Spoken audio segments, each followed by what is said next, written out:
the tape. We do it a little bit different around here. We ain't gonna play. We ain't gonna play. Shut up and grind the tape. Let's grind. We ain't gonna play. We ain't gonna play. Them dogs in your face. Let's grind. We ain't gonna play. We ain't gonna play. Shut up and grind the tape. Let's grind. We ain't gonna play. We ain't gonna play. Them dogs in your face. Shut up and grind. Let's grind. Grind the tape, bro. Grind the tape, bro. Grind the tape. The tape. Let's grind. Grind the tape, bro. Grind the tape, bro. Grind the tape, bro. Shut up and grind. Grind the tape, bro. Grind the tape, bro. Grind the tape. The tape. Grind the tape, bro. Grind the tape, bro. Grind the tape, bro. The tape. UGA game day, boy, we ball out. Pull up, put the whole conference in the doghouse. Leave them 6 feet, see me on the win streak. All-star status, go coach and the bench deep. Offense on 10, how we run it? Your best ain't nothing, we gon' send them boys punting. Black and red, got them dead on arrival. Defense hunker down for the tie. Hey, you don't want it with the dogs. Found guy on it, you don't want it with my dog. Break it down, play by play, that's the day-to-day. They know we ain't come to play, boy, it's UGA. Kirby smart, I cannot play the fool. Back to back, we did not come to lose. Back to back, like we got something to prove. Pay your dues, dog nation on the move. What's up? We do it a little bit different around here. We ain't gonna play, we ain't gonna play. Shut up and grind the tape. The tape. The tape. We ain't gonna play, we ain't gonna play. Them dogs in your face. Let's grind. We ain't gonna play, we ain't gonna play. Shut up and grind the tape. Shut up. Let's grind. We ain't gonna play, we ain't gonna play. Them dogs in your face. Shut up and grind. Let's grind. Grind the tape, bro. Grind the tape, bro. Grind the tape. The Shut tape. up and grind. Let's grind. Grind the tape, bro. Grind the tape, bro. Grind the tape, bro. Shut up and grind. Grind the tape, bro. Grind the tape, bro. Grind the tape. Shut up and grind. Grind the tape, bro. Grind the tape, bro. Grind the tape, bro. Shut up. The tape.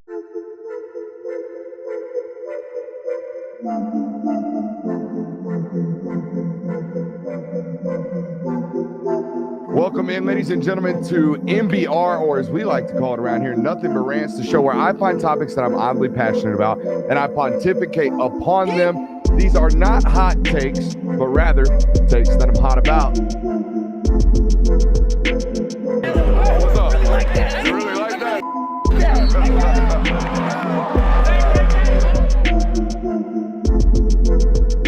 Let's shut up and grind some tape. What is up, ladies and gentlemen? Welcome in to the Film Guy Network on a fabulous Wednesday evening here inside the studio. Last night, boys, we competed with the NFL playoffs. Tonight, we're competing with the entire Verizon network crashing. Well, that was Monday night. So there's that. Well, yeah, you know what? Monday night, Wednesday night, competitive nonetheless. So, yeah, we're going to balance the odds tonight. Here's the deal.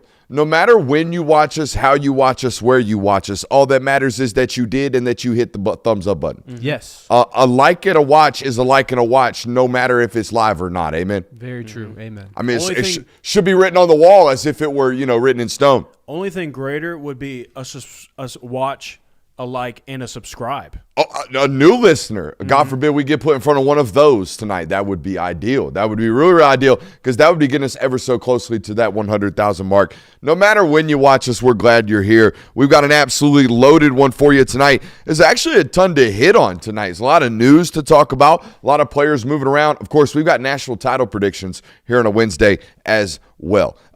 Make sure you're hitting that thumbs up button. Here's the rundown of what we got tonight. We got Natty predictions. LSU pulling the most Lane Kiffin thing of all time. So there is that.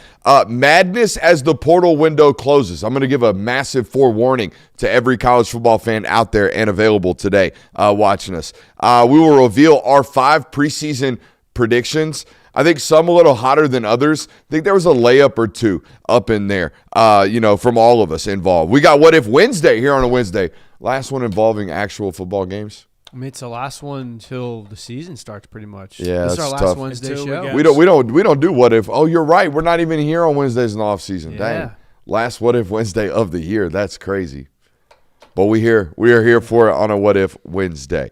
Make sure you're hitting that thumbs up button. Let's get to work. Boys, I mentioned a lot of news in college football today. None bigger, in my opinion, than Dante Moore announcing that he will be returning for a fourth year of college football, second year at Oregon. Well, rather, third year at Oregon. Sat for a year, going to start for a year, start for a second year in 2026. My first thought, good decision. Good decision for Dante Moore. Look, if I were him, I would want you to chalk my entire UCLA film. I've watched it. I wouldn't want no NFL advisor deciding whether or not I'm worth $30 million or whether or not I'm worth $8 million making that decision. No, thank you. I'd rather you only watch my Oregon tape. So then at that point, you're really only watching a year's worth of starting. We know the rule. You got to start for at least 2 years of quality seasoning is important for both immediate success in the NFL and long-term success. So that was my first thought. Really, really good decision for Dante Moore. Obviously beneficial for Oregon's immediate success next year as well. My next immediate thought was, did Dylan Raiola sign a contract or did he just commit to sign a contract? Because that's my first thought. If he's 100% healthy, which is my other, mention about Dylan Raiola. Guys, he did break a bone in his upper shin, I think in his fibula, nearest his knee, or maybe closest to his ankle one way or the other. And they normally break on one end or the other. Rarely do you break your shin in the middle of it, unless you take a helmet to it. But anyways, if he's going to be healthy in August, we might need to be heading to Coral Gables. I'd be in Coral Gables by tomorrow. If I'm not ready to play by June, I'll stay in Oregon. But if I'm ready to go by June, I'm back in Coral Gables and back in an Adidas 3-stripe. That's what I would do. But that's me. I think it is maybe a good time for him to sit, but he's never sat in his life. Yeah, ever sat. Well, has he ever been injured in his life? I have no idea. No, I mean, and honestly, it's a miracle he hadn't because he was banged. He got absolutely mollywopped. His last high school football game, he got sacked 8 times. Well, yeah, that Buford offensive line. He did not play behind what you would stand there. Like, you're an outside observer thinking of Buford football, and you're like, oh, he stood in the pocket clean one for 12 games in high school. He ran for his life. And then the 2 years at Nebraska, I felt like he was running for his life most of the time as well. So there's that. But yeah, any other thoughts on that? I agree with you in the sense that it probably was the right decision for Dante Moore to come back another year, just considering how things kind of ended for him. Put some more tape out there for you. But in all honesty, though, let's not this guy was projected to be a top 10 pick. This guy was projected to be more nothing less than QB2 in this draft class. Yeah. So it kind of gets into the debate of, do you just take the insurance of, I feel like I have more to prove. I feel like there's more that I could grow on in the college level before I go to the pro level. Was he? What? Was he? You thought Dante Moore was going to – I know what Mel Kiper thinks, but do you think Dante Moore was going to be like a top 15 pick after how he played against Indiana? Okay, you take Fernando Mendoza first. Who are you taking after that? I don't know. Honest to God, are you taking Garrett know. Nussmeier? Are you taking Carson Beck over Dante Moore right now? No. Are you taking Drew Aller over Dante Moore right now? Yeah, and I think that's to Jay Will's point. We were coming into the college football semifinal game between Oregon and Indiana, and kind of the idea was whoever wins this game is probably going to come out as the favorite to be QB1. And obviously, the two performances were staunchly different. Fernando Mendoza looked great. Indiana killed Oregon. Dante Moore had a pick 6 opening play. A lot of to left to be desired there. So I think that, if I'm Dante Moore, yes, you probably did have a chance of being a first-round quarterback regardless, but you also could go back and get QB1 money if you want. And there is some debate as to whether or not, you want to play for the certain team that would hypothetically draft you, the Jets, because things haven't gone great there. How many quarterbacks won the first round last year? I think it was 3, maybe 4.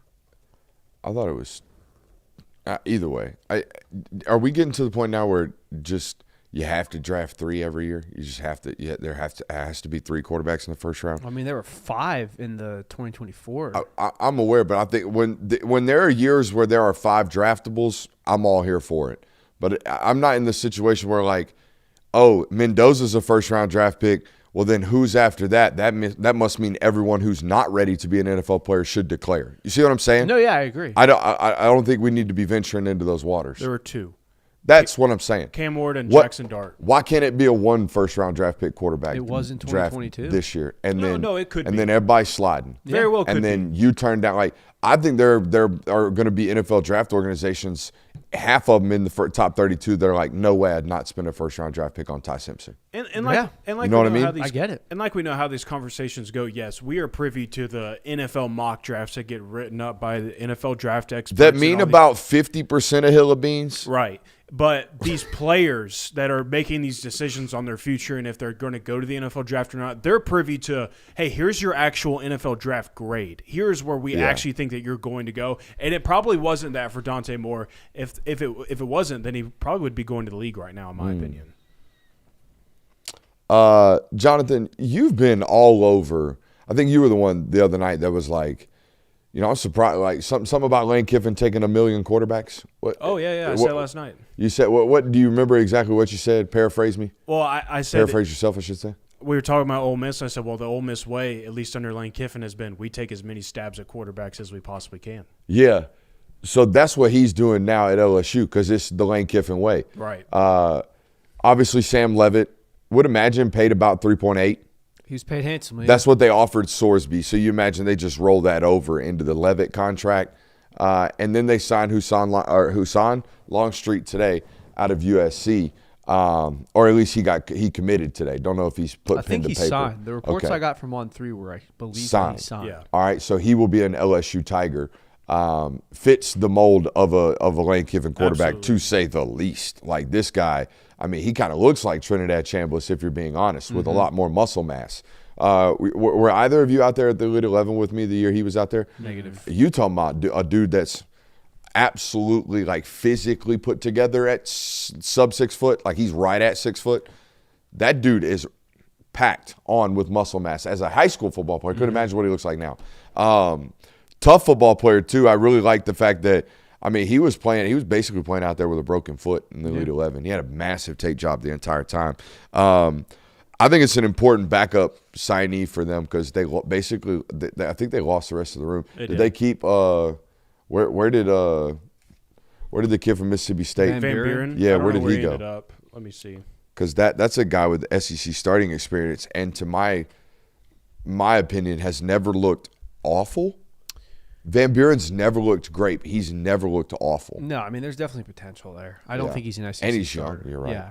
Just a sophomore. So, that'll be an interesting one. They're stacking up quarterbacks. I also think this is a weird statement that I'm surprised Lane hasn't. Like, if we clip this up the right way and we dress it up with enough LSU Tiger love and fandom, we might get Lane Kiffin to pettily retweet something along this lines of, this would be a headline and print the shirt worthy of, I'd rather sit for Lane than sit for Lincoln. Yeah.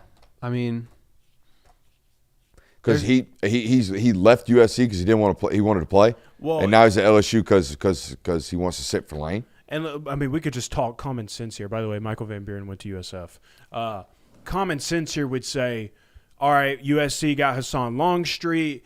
The ideal plan was probably that, hey, you're going to sit for a year, then you're going to be our guy heading into the next year. Oh, change of plans, Jaden Mayava coming back for another season. So we allocated resources to make sure that Jaden Mayava is compensated properly, that he stays here, and probably got a raise this next year after starting for an entire year and is returning.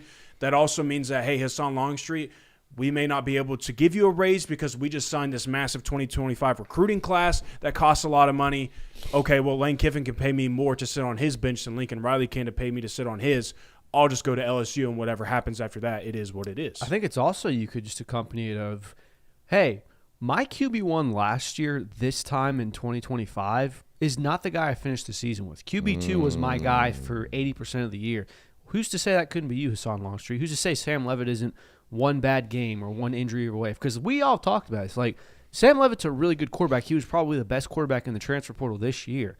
He's not a perfect prospect. He's not just a plug-and-play day one, this guy's going to light it up at LSU. I do want to warn the chat. There's a lot of talk about it already.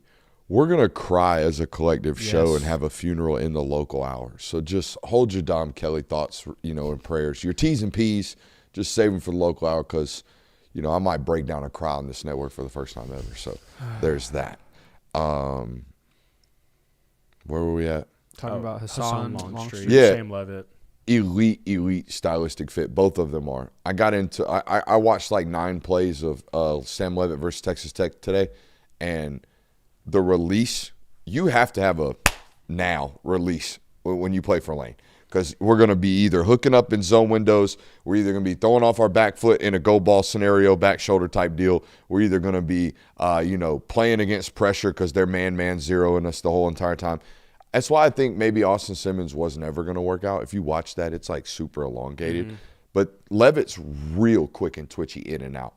Longstreet is the same way. It's very, very, you know what I mean? Right. So very good stylistic fits for those football players at both spots. I think the biggest question remaining is who's playing quarterback for you at 2 spots, okay?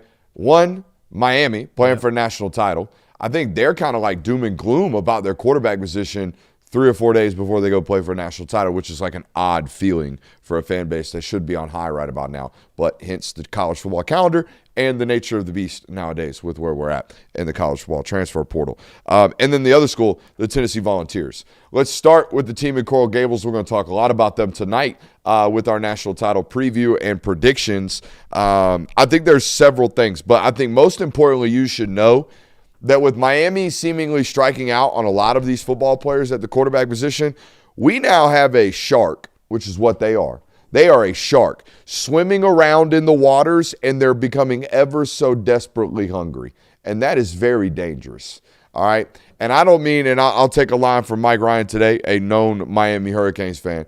I don't mean to promote poaching, but they get into the territory where they finna have to. They're going to have to start calling around and seeing who is available, who hasn't put pen to paper yet, who's not going to get us into a lawsuit that we can't win type of situation. Or they can, here's an idea, trust what they have on the roster. Here's what they have on the roster. Whoa. Emory Williams, right? Emory Williams is a 6'5", 230-pound pocket passer, relatively accurate. 15 of 33 for 151 yards on the way to beating Clemson as a true freshman. That type of quarterback. I hope you can be Carson Beck, right? Luke Nickel, the freshman, going to be a sophomore, in my opinion, is 6'2" Carson Beck. Like, that's what he is. Like, that dude is an elite head neck up football player, elite processor, never going to wow you, but always going to make great decisions, always going to be accurate with the football. So there is that. They could roll with the true freshman next year, Deion Coleman, that's like, I would say 5'9", 3/4, 5'10", 180 pounds, okay? So maybe you could feed him PBJs every hour on the hour and a whole chicken breast every 3 hours and get him to 205, maybe, and then play him. But I don't know. Or you could go Noah Fafita. Miami could beat Arizona in a lawsuit. Noah Fafita? Would you go to court, Jonathan Williams, for Noah Fafita? Probably not. It's a hell nah for me. Would you go to court, Christian Kirby, for Noah Fafita? If I'm Arizona? Hey, Xavier Lucas playing big-time ball, whip that ass in court too. Would you go to court? Probably not, no. I can't say that I would. Would you go to court with not only SMU, but also the ACC for, drumroll please, Kevin Jennings of the SMU Mustangs? That one takes at least a little bit longer of a pause to think about, but probably still a no, in my opinion. Would you fight the Texas Ags? No. For Marcel Reed? No.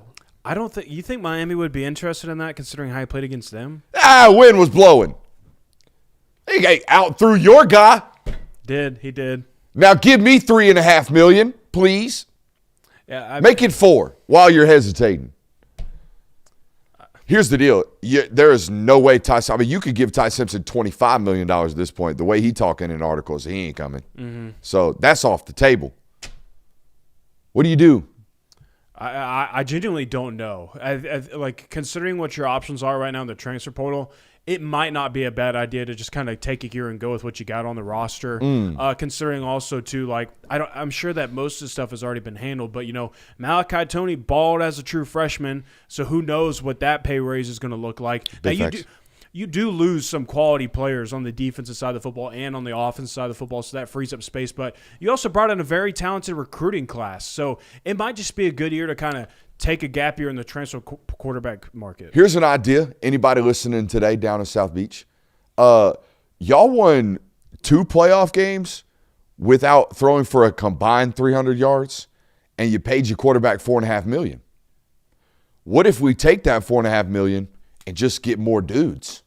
And then have I know this is a slight to the guy we're going to talk really, really highly about tonight, a game manager at the quarterback position. They've gotten to a title with the most guy. What did he throw for? 228 against Ole Miss? I mean, 260?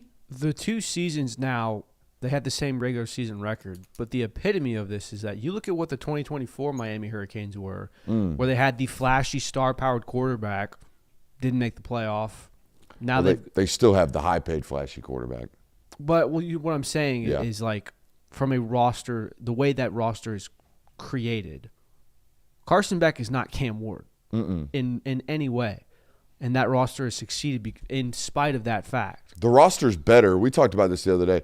Their roster is really, really good 2 through 22, despite the fact that they paid their guy $4.5 million at quarterback. What if they just rolled with what they've got, take the $3.7 million and change, and go throw it at dudes? Like they're going to need edge rushers. They're going to need bodies. Like I don't know where they're at in the portal acquisition process currently, but that's the hard part about like this, almost a cost of being a national title team, considering what the calendar is. You get delayed on your work.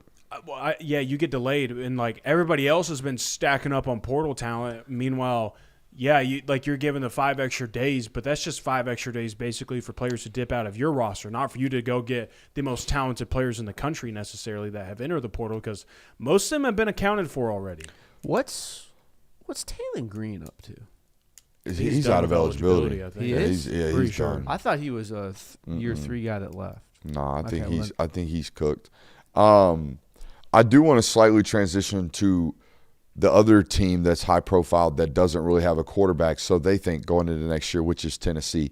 And here's my rant. And I've been kind of thinking about this one for the last couple of days because they keep getting active in these quarterback markets. But I also think they're one of these teams, and we're going to talk about this today, that actually wants to adhere to the College Sports Commission and wants to be under the rev share model and wants to adhere to some type of salary cap, which means they're kind of stricken. You know why? Because they've already spent a ton of money at the quarterback position. They already have. They have what they consider to be their 2 guys, all right? They spent a lot of time and money and entire class dedications, 18 months worth of a cycle on George McIntyre. It was their only guy. They committed him early. They do this with quarterbacks, high school quarterbacks. They continue to do this. They go all in. They went all in on Nico. They turned right around, went all in on George McIntyre. He's been on the roster going on 2 years now. This will be year 2, right? Of him sitting around, not knowing what we are. And here we are experimenting in the transfer portal for a guy that can play. Here's a novel idea. Why don't we find out if George McIntyre can play? You know why? Because this January, the clock is already ticking on Faison Brandon. Guess what? Another high-profile quarterback that we spent 18 months on trying to figure out whether or not he's the guy, decided he's the guy, went all in on him, continued to raise his NIL because everybody else figured out he was the guy. You see what I'm saying? Like, we got to get these clocks started. I was telling the boys before the show, George McIntyre is no different than a rookie quarterback in the NFL that's already up on year 4, and we still have no idea if he can play. And now we're 16 games away from having to pay him $100 million. And we don't know if the dude can play. That's where they're at right now. They've spent a ton of time, resources, money, and effort on recruiting and developing these 2 football players. Here's a novel idea. Find out if one of them's the guy. And if not, let's move on. We got to go. Find out if the next one that we've spent a ton of time and resources on is indeed the guy. Yeah. It's funny because even when you talk about like the most successful stories though at Tennessee, like Josh Heupel has never taken a homegrown or even a recruit of his that he took at the high school level and then had him play as their starting quarterback, because Hendon Hooker was a transfer from Virginia Incorrect, Tech. Nico. Okay, Nico. That one ultimately transferred out, so got burned on that one. But not every scenario. Like, obviously, you've learned your lessons there, but I mean, most of the production that they've seen at the quarterback position has not been that. But I'm with you in this sense. I'm with you because, obviously, you thought very highly of these two players because you got after them very early on in the recruiting process. You wanted it locked down. They never wavered off of their commitments either time. These are kids that chose Tennessee and stuck with Tennessee. They never even backed off of it. Never even you don't even see it in the news of Faison Brandon might be flipping, and vice versa. They never hedged their bets on these quarterback evaluations during the high school recruitment process. Then we're not going to let them play. Mm-hmm. We're not going to see, we're just going to trust our practice evaluation that he's not good enough, so we better go give Sam Levitt $2.8 million? Right. It made no sense to me why they were even in the Levitt business. Why were y'all even in that bag? Y'all need to figure out if these two guys can play. And it's funny because, Josh Heupel doesn't run your standard college offense either, so you're picking quarterbacks that fit – your style and are the style of quarterback that you feel like best fits your offense. So in return, why would you not go and take those kids and play them in your offense? It's not quite as similar with George McIntyre as it is with Jared Curtis at Vanderbilt, but that would be like sitting Jared Curtis willingly for 2 years. Yeah. Now, they're not paying McIntyre what they're having to pay Curtis to go to Vanderbilt, but this is what this is. Why are we not – what are your thoughts on it? Yeah, looking at it, I'm trying to think of it as a Tennessee staff or Tennessee viewpoint of, hey, the kid that we paid X number of millions to come here. Now, granted, it was his first year starting. It didn't work out for us that well. It was sloppy at times. He wasn't exactly accelerating us. And then, by the way, he left us at the altar. I would feel kind of weird about that. And then you look at, all the great quarterbacks that this regime has had, Hendon Hooker, I'm blanking on the names now. Joe Milton, guys that they had, Joey Aguilar. It's to me, it's Hendon, Joey, a stern drop off. Joe and Nico played it identically. Those guys played the spot the same exact way. Right, but you don't harbor ill will towards Joe Milton because of the way things ended. Correct. Looking at that, you'd be like, well, damn. High school recruiting hasn't really paid off for us, so we do need to go and find the next best guy in the portal. And we're Tennessee Volunteers. We can outbid anyone. We can go get these. I agree with you. There needs to be a priority on the high school talent that has been acquired and has been put on this roster. But the idea is we have to go out and get the best quarterback possible also makes sense. Vol fans should know this, at least in my opinion. We follow recruiting relatively closely or extremely closely on this network. So we know that more so than any other football program, for example, Georgia, in my opinion, Georgia, Texas, Ohio State, Alabama, some of these schools don't make their decision on who their guy is until July of the final season. Right. Going into their senior year, they start nabbing all these quarterbacks. Tennessee, if they've taken a high school quarterback, normally they've signed July of the year before. They've committed to that school July the year before going into their junior year. That's how early they get on these guys and how fast they get on the process and fall in love with people and then stay committed to them. So we have to play these guys. That's the way I look at it. For sure. Now, I do want to kind of give a forewarning. We had a conversation with a source prior to the show that I let the boys privy to. I'm not going to name the agency, but you just need to know that these last 48 hours, it's January 14th. Most people think all the fireworks are done, got off. Nope.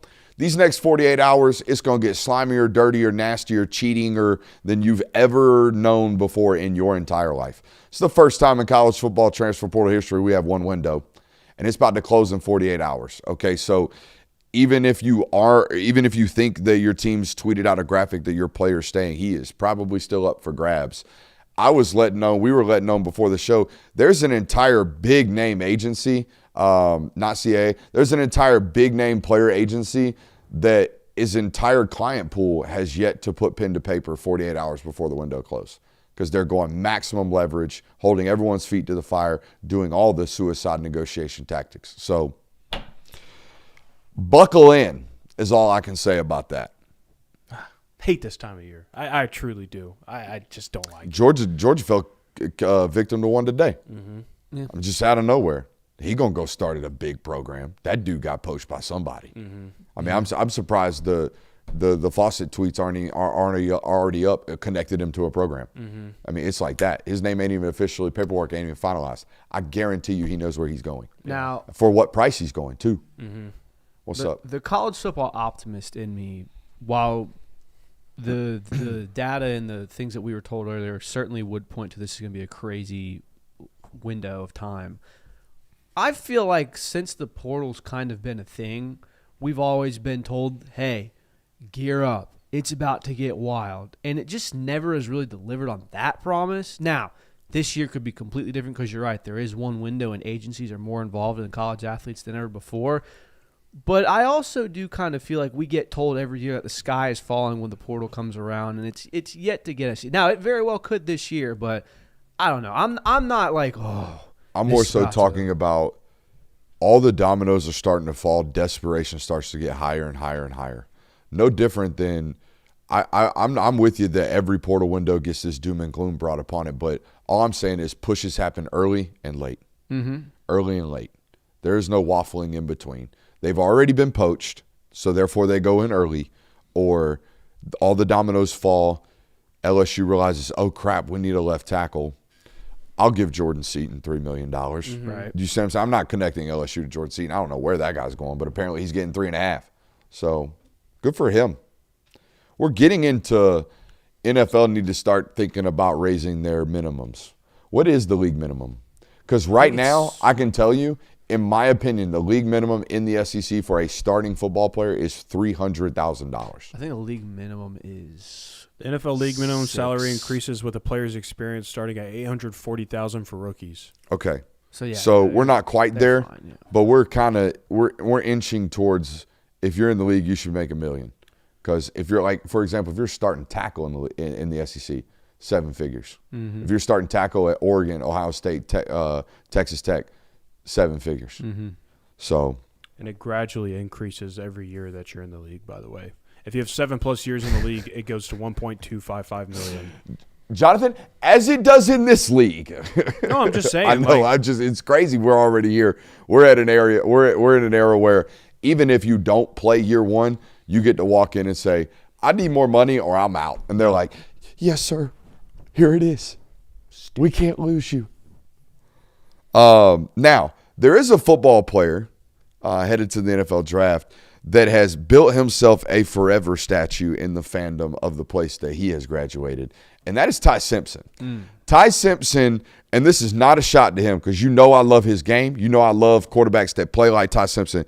There won't be a single solitary, 3-loss, 1-season starter that is ever historicalized and heroic value like Tai Simpson. There will never be one like him. They will adhere to him and revere him for all time because, in my opinion, he might be the last of a dying breed. Yeah, not Alabama. All of these guys. At Alabama, I feel this way about players like C.J. Allen. I feel this way about players like Reuben Bain. I feel, well, he's only going to go for 3. But I'm talking about guys that, set their turn, waited it out, played, had an opportunity to leave, maybe was even asked to leave, and then was just like, all right, I'm going to leave and not tread on what I did in the time that I was there. Yeah. He might be it. While also being offered historic money to go historic somewhere money. Else. I mean, buku's amount, $6.5 million. That dude turned his nose up. I think my resounding take on this, or my final take on this, or final thought on this was that this is what happens when you handle everything the right way. You're patient enough to wait your time, develop behind closed doors, hammer your opportunity, knock it out of the park, bounce back from all kind of things, play through all kind of injury. That's also going to add to the lore of this football player in this area. And then realize your impact, realize you were a captain, realize all that, and then stay and handle everything correctly. And the media is going to treat you like that, as is the fan base on your way out. The fan base is important. Because even if you don't play for 25 years or 12 years in the NFL, you've got Tuscaloosa money the rest of your life. You've got State of Alabama money the rest of your life because of the way you handled this. Mm-hmm. And that is really, really important.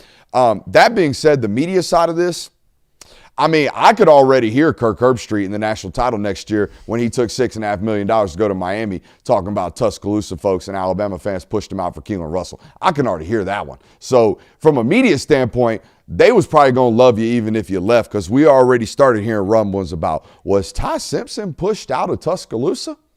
So from a media standpoint, they'd have loved you no matter what. Mm-hmm. But from a fan standpoint, you are entrenched for eternity out there in Tuscaloosa, And out of town. it's one thing to do this when it's, Tai Simpson, obvious first overall quarterback in this class. Like, that's the top guy, probably going to be a top 5 pick, going to make $18 million on a signing bonus alone. Like, but Tai Simpson isn't being projected like that. Tai Simpson is not being projected to be the first quarterback off the board, or really even a first-round draft pick at the moment. Like, it's kind of up in the air. So he didn't it's another thing to do that, but for what he did to stand in the paint and rep his career the way that it is now, it's commendable. Football gods blessed him today with a return of Dante Moore. Speaking of blessed, Ooh. how about you go over to Sleeper and get blessed? If you're not familiar by now, Sleeper is a fantasy sports and Bless real money up, gaming Curb. app that is focused on bringing people together through sports and gaming. It's one of the largest growing, organically growing platforms in the entire world. Has over 6 million active users as of 2023. If you head over there today and use promo code Brooks, you will get up to $100 match on your first deposit. That means if you put 10 in, you get 10 back. Put 100 in, you get back 100 back, and so on. Just want to give a quick shout out to our friends over at Sleeper. Very, very happy with the work they've done for us this year. What a good run. What a good year with Sleeper it's been. Shout out to those folks. Shout out to every single one of you guys that do what we ask you to do, right? Which is bare minimum support those who support us. We appreciate you for doing that. I think we kind of glossed over the fact that an agency's holding everybody hostage, but there is that. That's kind of scary, isn't it? Mm-hmm. Yeah. I don't like that. But hey, it is what it is. Is that important? Had to have been. Gotta be, right? Very Better much be. so. Better be important. Stopping the whole show right now. You can always tell when he looks at his phone, like they'll look in his eyes like, oh, this is important. Everything must stop. It kind of looks like your grandpa when he's trying to read a text message. Shut up, Damn. both of you. Yes, that was a very important text message. Is it one you can share on air? Somebody just asking me if I had confirmed the reports about Sharon Moore's morning after pill. And no, they're just reports. Oh. Reports. That's why I say reports.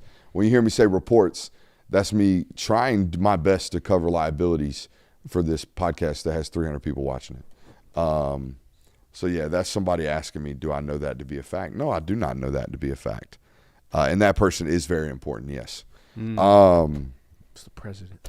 Good for that fandom statue, though, for Tai Simpson. Mm-hmm. Yeah. It is Wednesday. It is The Wednesday. final Wednesday.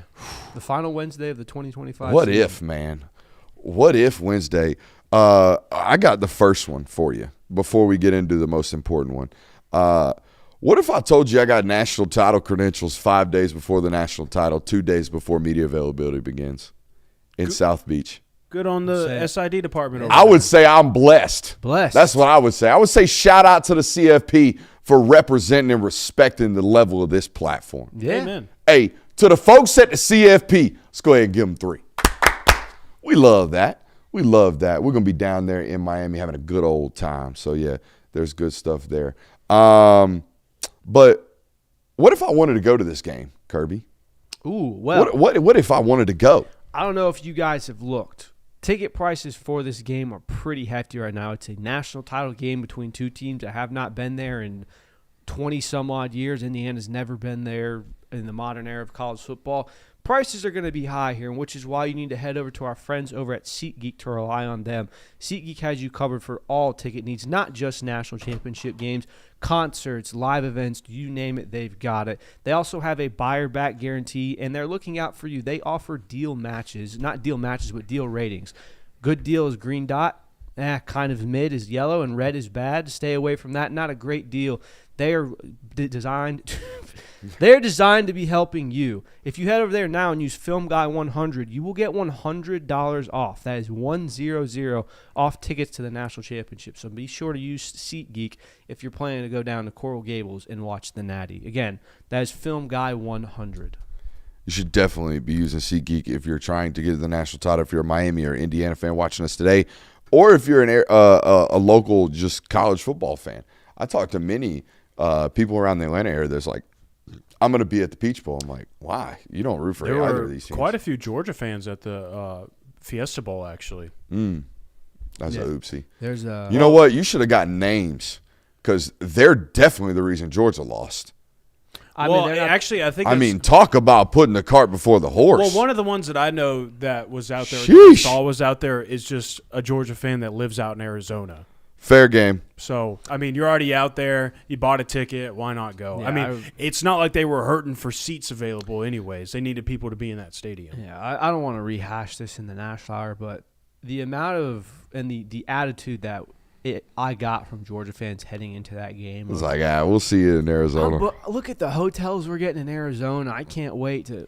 Now, to be fair, it does hurt when you were just in that bowl the previous year. Like, you just spent money to go to New Orleans and do that whole thing, and then you turn right back around, and that's where you end up again. People are probably going to be like, well, I'm not going to spend money to go to New Orleans again. I'm going to spend the money and try and go out to Arizona instead. Excuses. Is what it is, Can't have man. it. You know, it happens. You got some what ifs for me? What if this whole Indiana thing is just too good to be true? I've been hearing from national media pundits and everyone leading up to this game throughout, and we've even said at some point of, man, Indiana just plays perfect. They don't mess up. They never do. And that's not exactly true. Indiana plays really disciplined football. Indiana makes very few mistakes. But the idea that Indiana is going to play a perfect game out here and just absolutely dominate Miami, and the only way that Miami's going to have a shot at winning is just by some miracle of God, and it's Kurt Cignetti and Fernando Mendoza against the world. Like, it's starting to feel a little too good to be true. I mean, like I tweeted this out.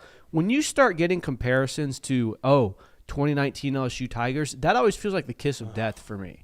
So Don't even get me started. that's on just that. I'm just kind of weary of this. Indiana's going to play a perfect game on Monday. I think Christian Kirby took notice of David Pollack getting clipped by awful announcing for saying this whole Kirk Cignetti coaching thing's a little overblown. Let's take it easy on this is the greatest coaching job of all time. Like, pump the brakes. He's done it once. I think you got a good little niche here. What if it is too good to be true? 26-2 though. Mm-hmm. Oh, look. 26-2 to 26-3. I think it's still real. Oh, it's definitely real. You know That's what I not what mean? I'm saying. I am not discrediting what Kurt Cignetti has done over the past 2 seasons. That's been nothing short of fantastic and deserves all the credit. The questions I have more just come from the fact that everyone's looking at this Indiana roster and going, they're not going to mess up. They're going to play perfect and they're just going to dominate this game. Indiana made mistakes in that Oregon game. Like, Fernando Mendoza had a strip sack that, frankly, could have very easily gone the other way. They got lucky. It didn't. Like, the ball bounced Indiana's way every time in that game. Like, it was a perfect game, but Indiana is not a perfect team per se. So we think this to be a limited possessions football game, right? Yes. 2 offenses that are comfortable going 14 plays on a scoring drive. 2 defenses that are going to require you to do so. If that is the case, I mean, we put the over-under on total possessions last night at like 17 in this football game. Right. If that is the case, what if the casual viewer thinks this is just trash football? Because I can already see the tweets. I can already see it being 17-13 going into the fourth quarter, and people are like, man, this has been an ass football game. There is a world where this turns out to be very similar to the Big Ten championship game between Ohio State and Indiana, where it's very low scoring, high defensive effort from both sides, and it really comes down to the final minutes of the game where a team has to go on a 2-minute drive in the closing minutes and go and score, and if they fail to do so, that's a ball game. So there's a world where that exists because both defenses have been playing really good, and it is going to be a shorter game in my opinion. Yeah, I think this game will be remembered by how it finishes. If we have an exciting back and forth finish and like big grandiose things happen, like I think back to the 2021 Georgia-Alabama national championship, that game was dragging for the first It was 3. nothing but field goals. Yeah, first 3 quarters, just defenses going back and forth. Neither team could get anything going on offense, and we were kind of looking around. Now, obviously, Georgia fans were not, but the national world was looking around like, this game sucks. And then, obviously, Georgia had that back and forth fourth quarter, and everything was exciting.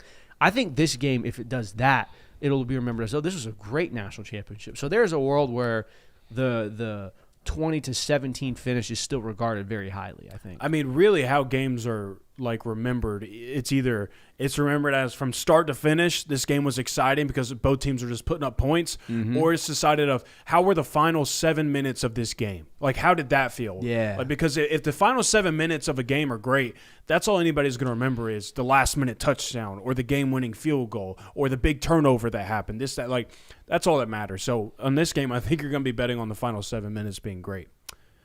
We're talking about the Miami quarterback situation. What are they going to do? Here's maybe a outside thinking question. What if Trinidad Chambliss wins his appeal and then Miami poaches him? Holy shit. One more time. What if Trinidad Chambliss wins his appeal and Miami poaches him? That'd be sick. I mean, honestly, it's Wild West. I mean, he's already signed to return him, Ole Miss. Has he? Pending, I mean, he tweeted the graphic. How can you officially sign with a team when you're not eligible right now? This is a good point he brings up. Honest to God, I need one of these agents, preferably one of the real ones, to call me and explain to me whether or not these contracts are really, really hold your feet to the fire, like written in stone. Because I don't know of a single 1099 contracted employee that is gainfully employed longer than a month. It's the whole purpose of a 1099 contract. Like, those are 30-day rip-em-ups. Mm-hmm. Those are 30 days. Oh, really? Like, most lawyers look at a 1099 and be like, all those contracts, like they're very breakable is what I'm trying to get at. So I wonder how many of these agents look at him and be like, that ain't even real. Mm-hmm, that's fun. That's funny contract. It's funny money, you know? I mean, it kept Damon Williams from leaving Washington. So, did it, or did his agent leaving him and everyone telling him kind of a bad look? Yeah, keep him at Washington. Maybe, True. Because he looked like he was dead set on taking that $4 million. Yeah, and going and playing for Lane Kiffin is what it looked like to me. We have a massive super chub over there in the chat. We don't normally do these till the break of the hour, but hey, you put up something like that, we're going to talk about it. Rusty Axe 1817 with a massive super chub says, been watching the Film Guy Network since fall of 2021. Hey, man, that's an OG of OGs. Mm-hmm. Yeah. I don't usually comment. I mean, it's previous to the boys over there, as they were first called, the dweebs. I prefer to listen and learn. I rarely watch live due to my work schedule, but I always catch you by the next day or so. I appreciate you, Christian, and J. Will. God bless you. Congrats, J. Will, on being a papa. Oh, congrats to you. Yeah. Hey, that boy Rusty Axe, let's give him 3. We appreciate that, man. All the love there. Hey, what if neither run game is actually game-changing and it's all on the quarterbacks? It's all on the quarterbacks, all on the passing game, all on the DBs. I think that if that happens, you're going to get your kind of snoozer game, in my opinion, because I think that as great as these two quarterbacks have played for their teams, I don't think either one of them are, hey, we're going to really push the ball down the field. You're going to do it all for us today. Like we said, Fernando Mendoza does not have a game over 300 yards. Carson Beck has had moments of this, but more often times than not, when it's like, hey, Carson, we need you to go out and win us a football game, things don't usually go well. Like this happened in Louisville. This happened in Virginia was the other team they lost to, correct? SMU, excuse me. Yeah. So, yeah, stuff like that where it's like. If that's the case, I would immediately lean Indiana because the answer then becomes, how many times can we hit a back shoulder fade and get an explosive? Oh, and Indiana's been pretty dang good at that. And, that's just the simplest of answers in that style of game. And Fernando Mendoza has been beating defenses with just pure ball placement many times throughout the year. Not that Carson Beck can't do that, isn't capable of that, but if it shifts into that style, Indiana already has a built-in winner of hey, we can start relying on this. Same thing, man. I don't mean to take over the segment, but it is very theme, in the same vein. I just gave you the neither team can run the ball. What if Miami can? What if Miami can rush the ball for 130 yards, meanwhile stopping Indiana's rush attack? Do you think Mendoza can beat somebody throwing for 350? Well, you're falling right into Miami's trap because that's how they want this to go. That's what they want. They want, and by the way, you can't reiterate the fact that it's never happened. This season, it has not happened. There's not been a single football team that has said, all right, Mendoza, you got to throw for 350 today. Mm-hmm. We are going to eliminate all of these. They've been held under 100 yards rushing at Indiana once this year. Yeah. Once. So I think this might be the football team that can do that to them. That is the recipe for a win for Miami. Yeah, if they can do that, they're certainly going to be at the I think they can. If they can handle the chaos at the line of scrimmage from Indiana's defense, they certainly can win the line of scrimmage. That's why they're here. Mm-hmm. They're here because they dominate the line of scrimmage. They've built it on Mass Kick's ass. That's where they're at. So that's the recipe to win it. Agreed. It's the last What If Wednesday of the season. Won't be hitting this segment for a minute, not till month of August probably. When we're starting to put in our season shows, get back to Wednesdays. So, get wild. In the spirit of that, I have one simple what if. What if Tusi balls? What if Tusi balls at Syracuse? Bro, this track's going to be fire if he does. And Fran Brown going to be taking so many showers this year. If Tusi balls and Who then the is Tusi? He's the rapper that is signed at Syracuse as a wide receiver. I'm just trying to get us a Genty clip in 8 months from now, man. like, would this be one of the more generational runs ever if what Christian just highlighted happens? Only- Guy balls on the football field, and then he just drops an absolute heater on Spotify at the end of the year. That's what I was going to say. Only if we get that heater recorded in the locker room live on Instagram as soon as the dub is captured. That's the negotiation in the contract. Big ups to Tusi, though. Yeah. I thought you were talking about free my boy Hooley. No, Tusi. Hooley got to be out by now, right? Hey, Fetty Wap's out. If not, hey, free my boy Hooley. I need him out I'm not. tomorrow. Brother, we do not. We done got a national title cred. Let's get Hooley up out. Brother, we do not know what Hooley did. We do not. I'm not. I got no idea I'm what not Hooley freeing did. that man until I figure out. All why I he's know in is there. Michael Penix never sounded cooler in his life than a game after freestyle rapping on the sideline in the fourth quarter, dropping free my boy Hooley in the post game. Yeah. Penix stock through the roof after that one. I got one more, and I think it's gonna be my last one. Go ahead. Are y'all good? Y'all done with clip? Yeah, we got. What if I put a gun to your head? What if I put a gun to your head and said Indiana -8.5? You got to pick it. What are you doing? I'm saying no. I You don't have to take put- the plus 8.5. Wait, No. Oh, you said I have to pick you it? You have to pick it. You either say give me the 8.5 or I'll lay it, or whatever. Excuse me, I'll lay the 8.5, or I'm taking Miami plus 8.5. Plus Pick 8.5. the game. I Plus take 8.5. Miami. I'm taking the 8.5 Why does myself. there have to be a gun to my head for me to make that Because there decision? is. That's the what if. All right. You don't like it? Second gun arrives. Michael Scott edition. Bang. Now you got to pick the over. Line set at 47.5. I'm going under. on I'd that. take the under. Okay. Oh, What's the all about? the super chub. Oh, man. We'll get to that at the end of the hour. We got to do predictions. All right. Let's get into our predictions. It is prediction time. All right. It is national title prediction time. We're going to move our seasonal predictions into the local hour. But it is national title prediction times here on the Film Guy Network.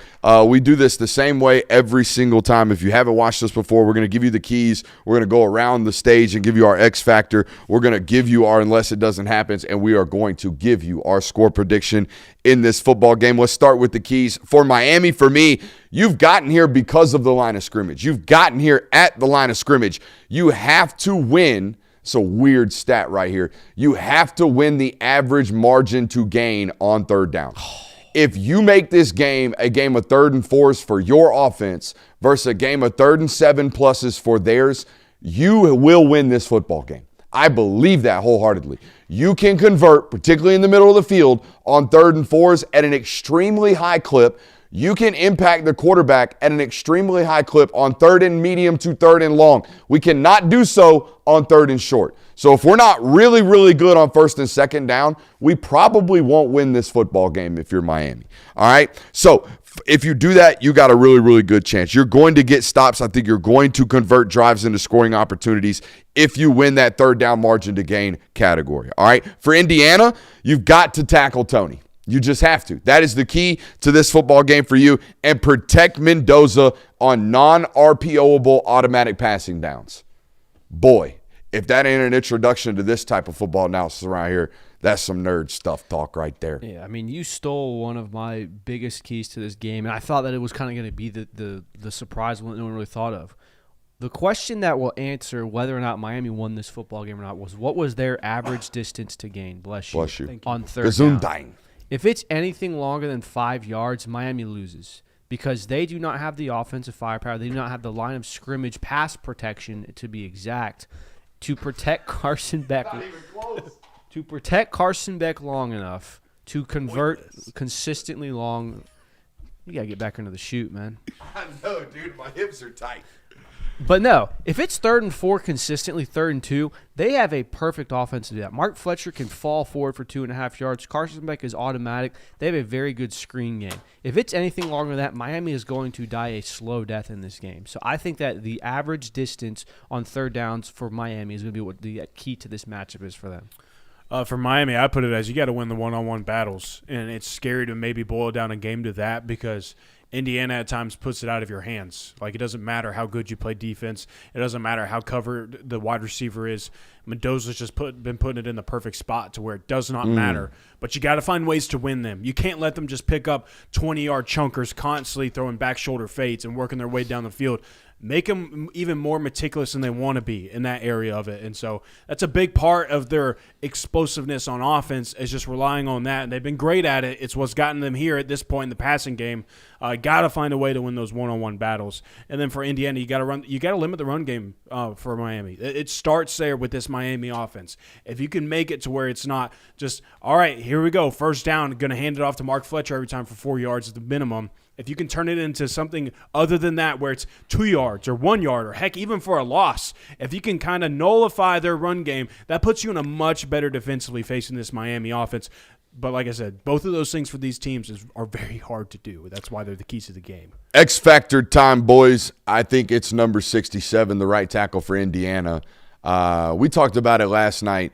The Dan Lanning coaching seminar about finding the donkey on the offensive line has never been more apparent than watching their attack defensively. Now, it obviously didn't work from a wins and loss standpoint, but when they got them into 3rd and 9, I felt like they got home on against Oregon, or Oregon did against Indiana, in my opinion. And the way that they did it was hunting 67.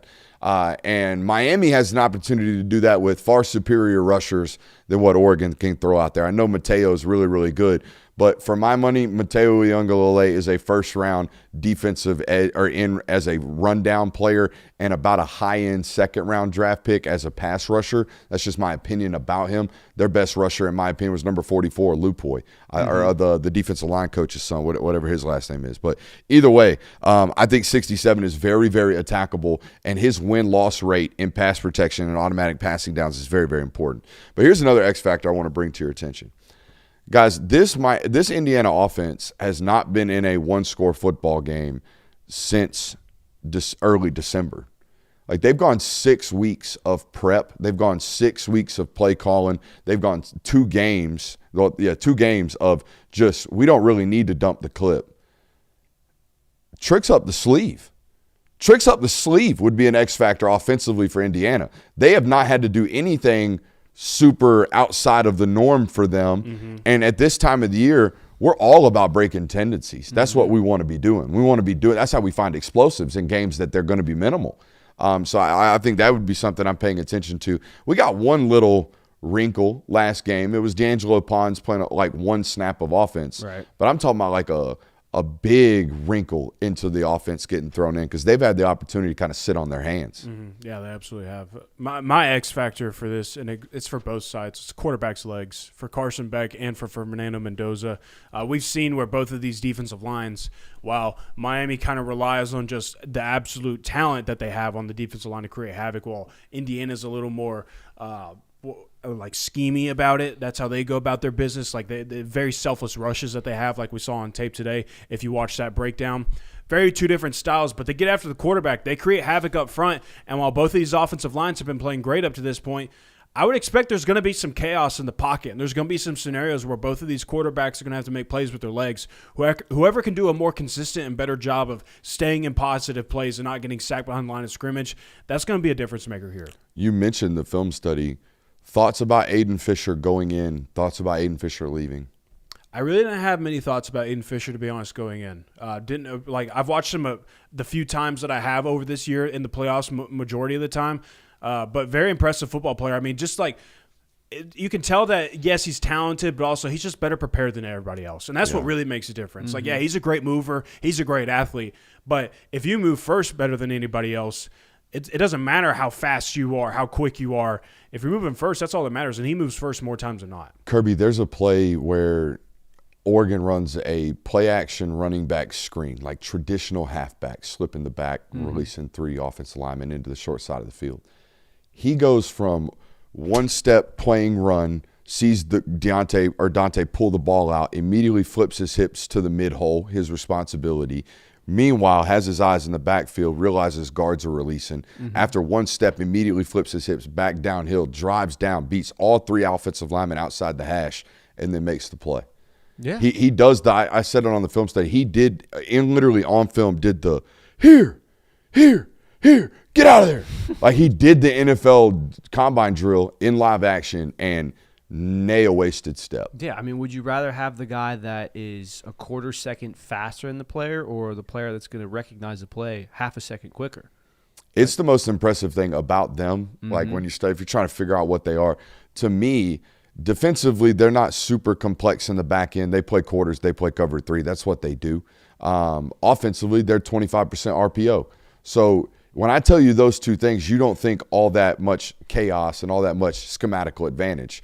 Their coaching advantage is in the box. It is in the first 3 steps of every single snap. If you watch the 6, maybe 7 guys involved with every single play, offensively and defensively, inside the box, never a wasted step, never a false step, never bad hat placement, never bad hand placement, just perfect execution. That's why I think they're as efficient offensively and defensively as they are. Yeah, I think we're all in agreement that this game's going to have limited possessions. It's going to come down to 2 defenses kind of struggling against each other, really, really low-scoring game.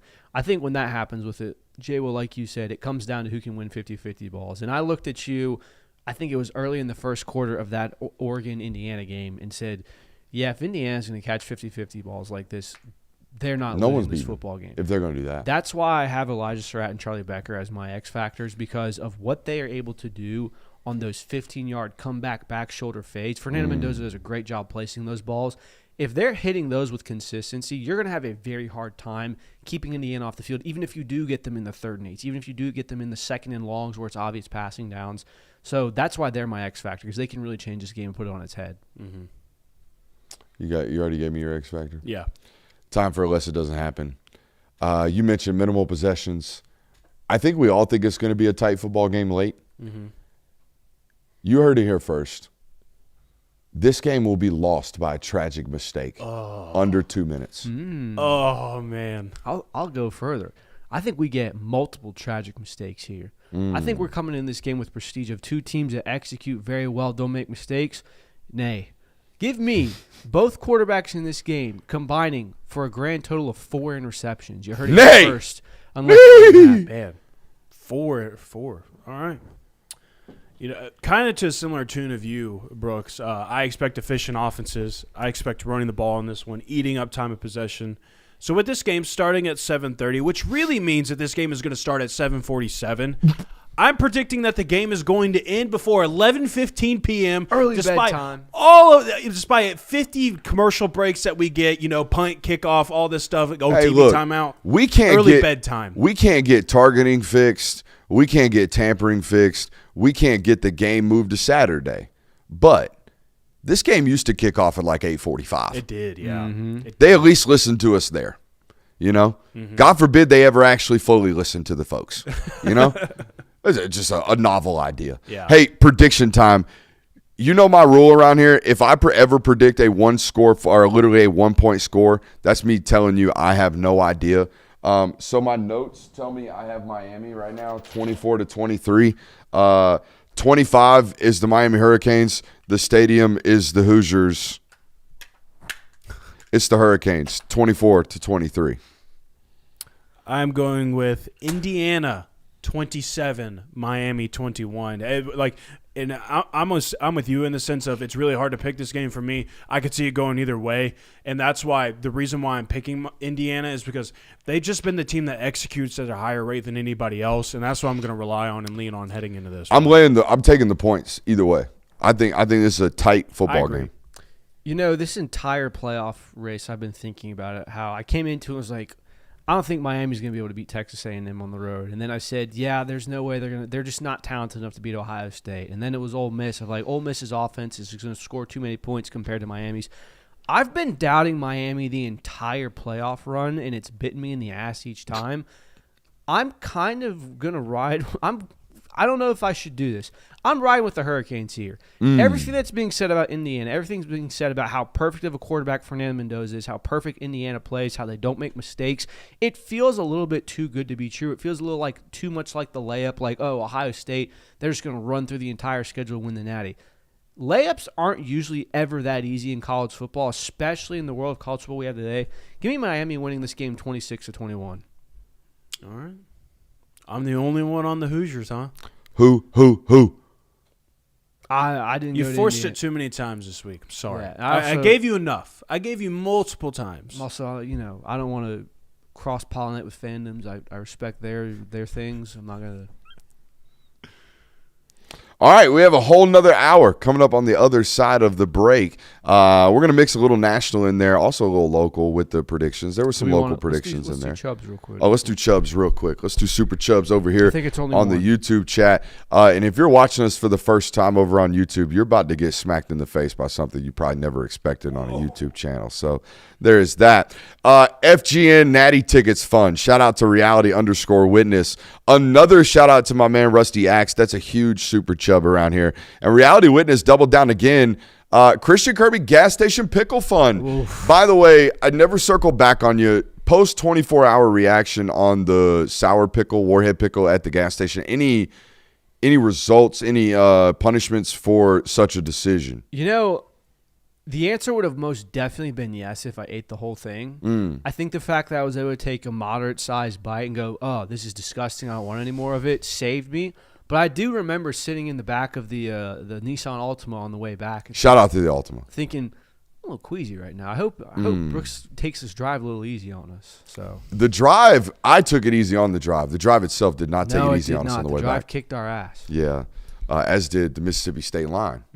I'm still baffled by the idea that I called Mississippi police and got 7 dial tones, no call back. Have we told that story? I think so. We have. I think so. I think briefly. we told it when you weren't in studio. Honest to God, I thought about this today. Thanksgiving to post Natty, wash. The biggest mind melt of my entire life. Yeah. Like just nothing. I can't remember I feel dick. like nothing happened. It's just out. It's just like- all gone. I feel like I sat in a car and lived out of a suitcase the entire Facts. time. And I had Christmas. Moving constantly. Christmas was cool. Just moving and shaking and moving. Hey, what's up? I'm in and out. Love you, honey. Love you, kids. I'll be back in a minute. That's what it's felt like this entire time. So Yeah. that's what it ought to be, though, this time of the year. Shout out to the Natty. Shout out to the Super Chubbs. Shout out to the National Hour. We'll see you on the other side of the break.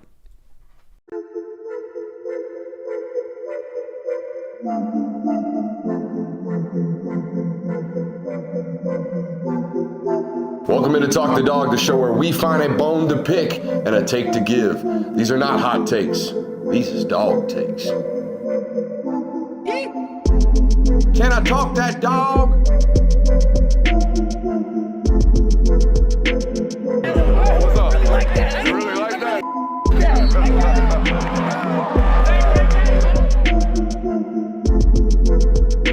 Let's shut up and grind some tape.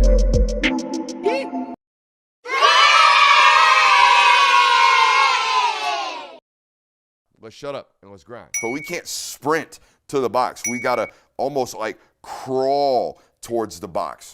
We're going to go long today. I can already feel it. I don't know. We got a bust right here by somebody. The ball better be on his face. We talk all the time on this channel about replacing the high hole. So we're doing what we're supposed to. We're chasing the butt, beating dudes with speed. We got to hold the point really, really firm.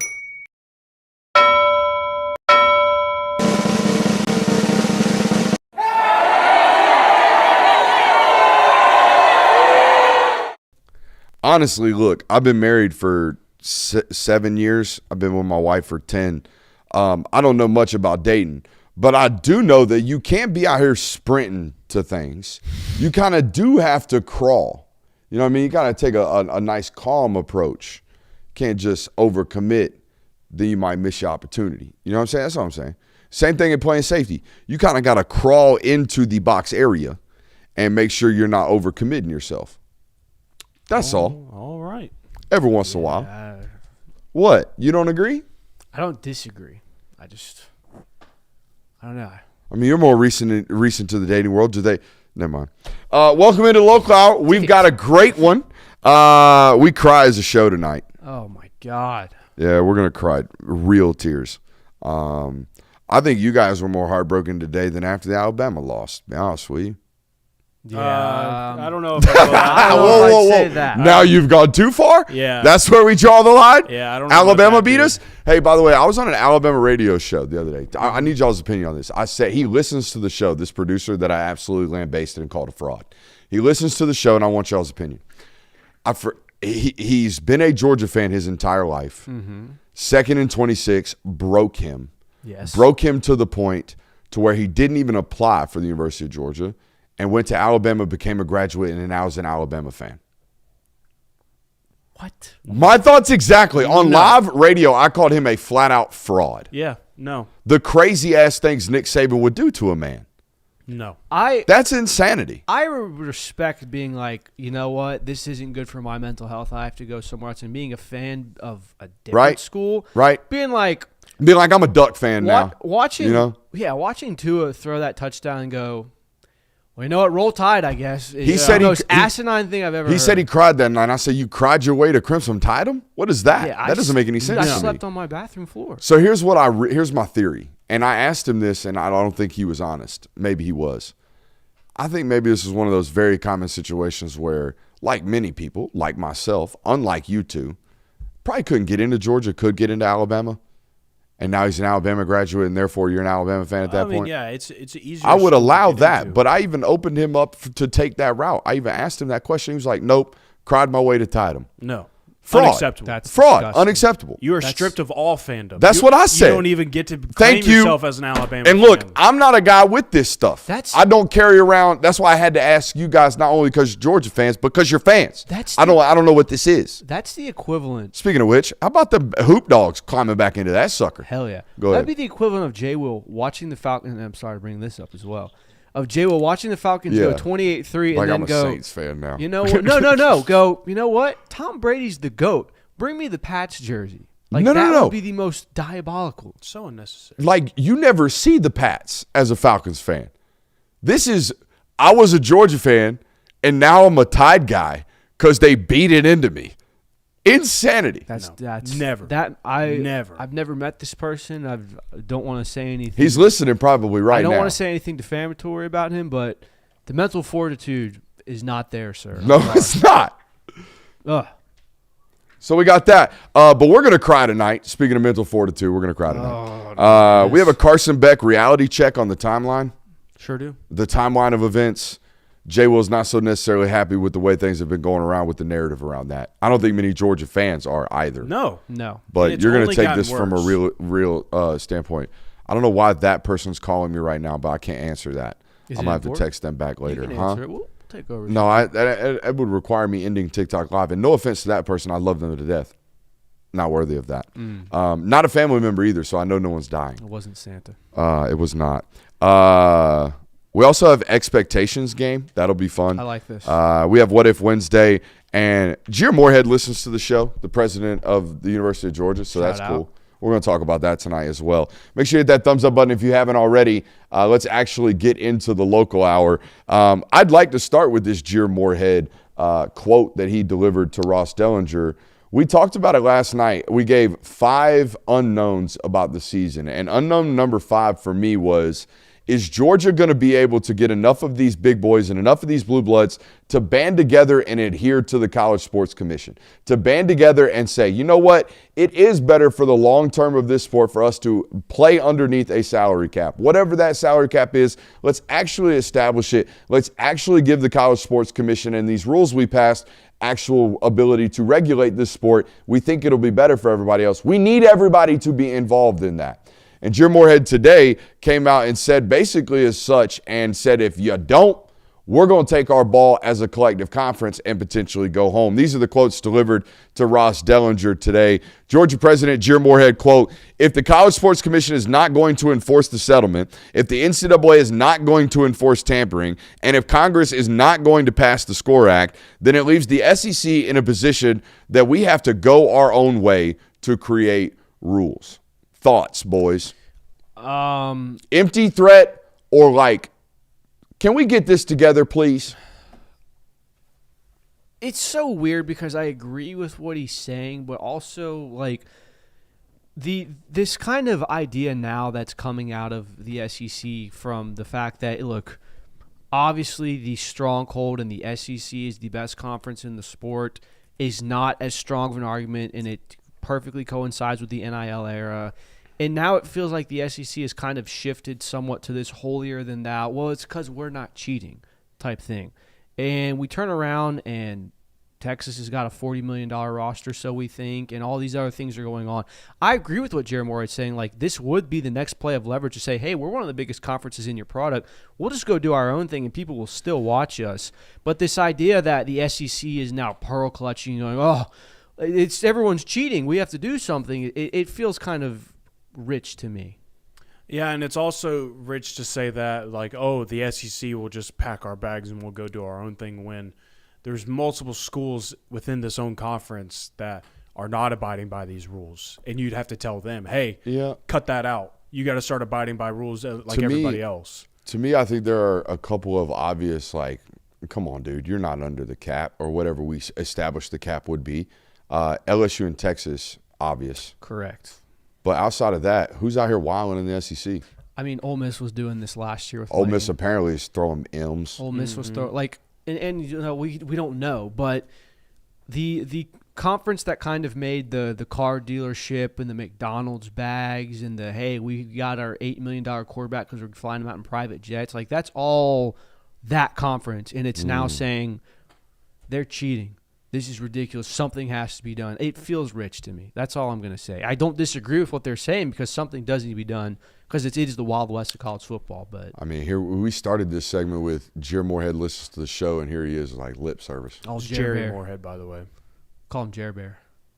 That's what the students do. Just like, boy, I could butcher a name, huh? no, hey, to your credit, it does look like Jerry. It is an unorthodox. Well, I thought you were gonna go to my credit. I'm consistently awful. Well, that's too, where I thought I'm you saying, should like, go. hey, you know, I haven't worn the helmet in a fat minute. that one's hard to spot. Right. Yeah, off that rip. is an unorthodox spelling of Jerry, I will say. Yes, it is Jerry. You refer So to respect to Mr. Moorhead. or just Jerry Bear, dude. Can we cry now? No, I'd rather not. I want to cry. I think it's good for you. I think it's good for you to just let it out, man. If you don't know, and this is byproduct of us talking about this guy, I'm gonna take it on the chin. This is our fault. This has nothing to do with Ellis Robinson and DeMello Jones being the projected starter at corner next year. But Dominic Kelly's in the transfer portal now.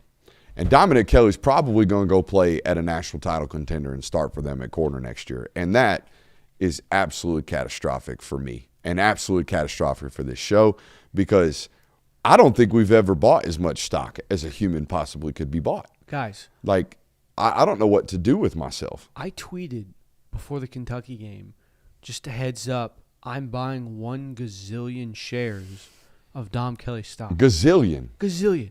I'm broke. I have no money.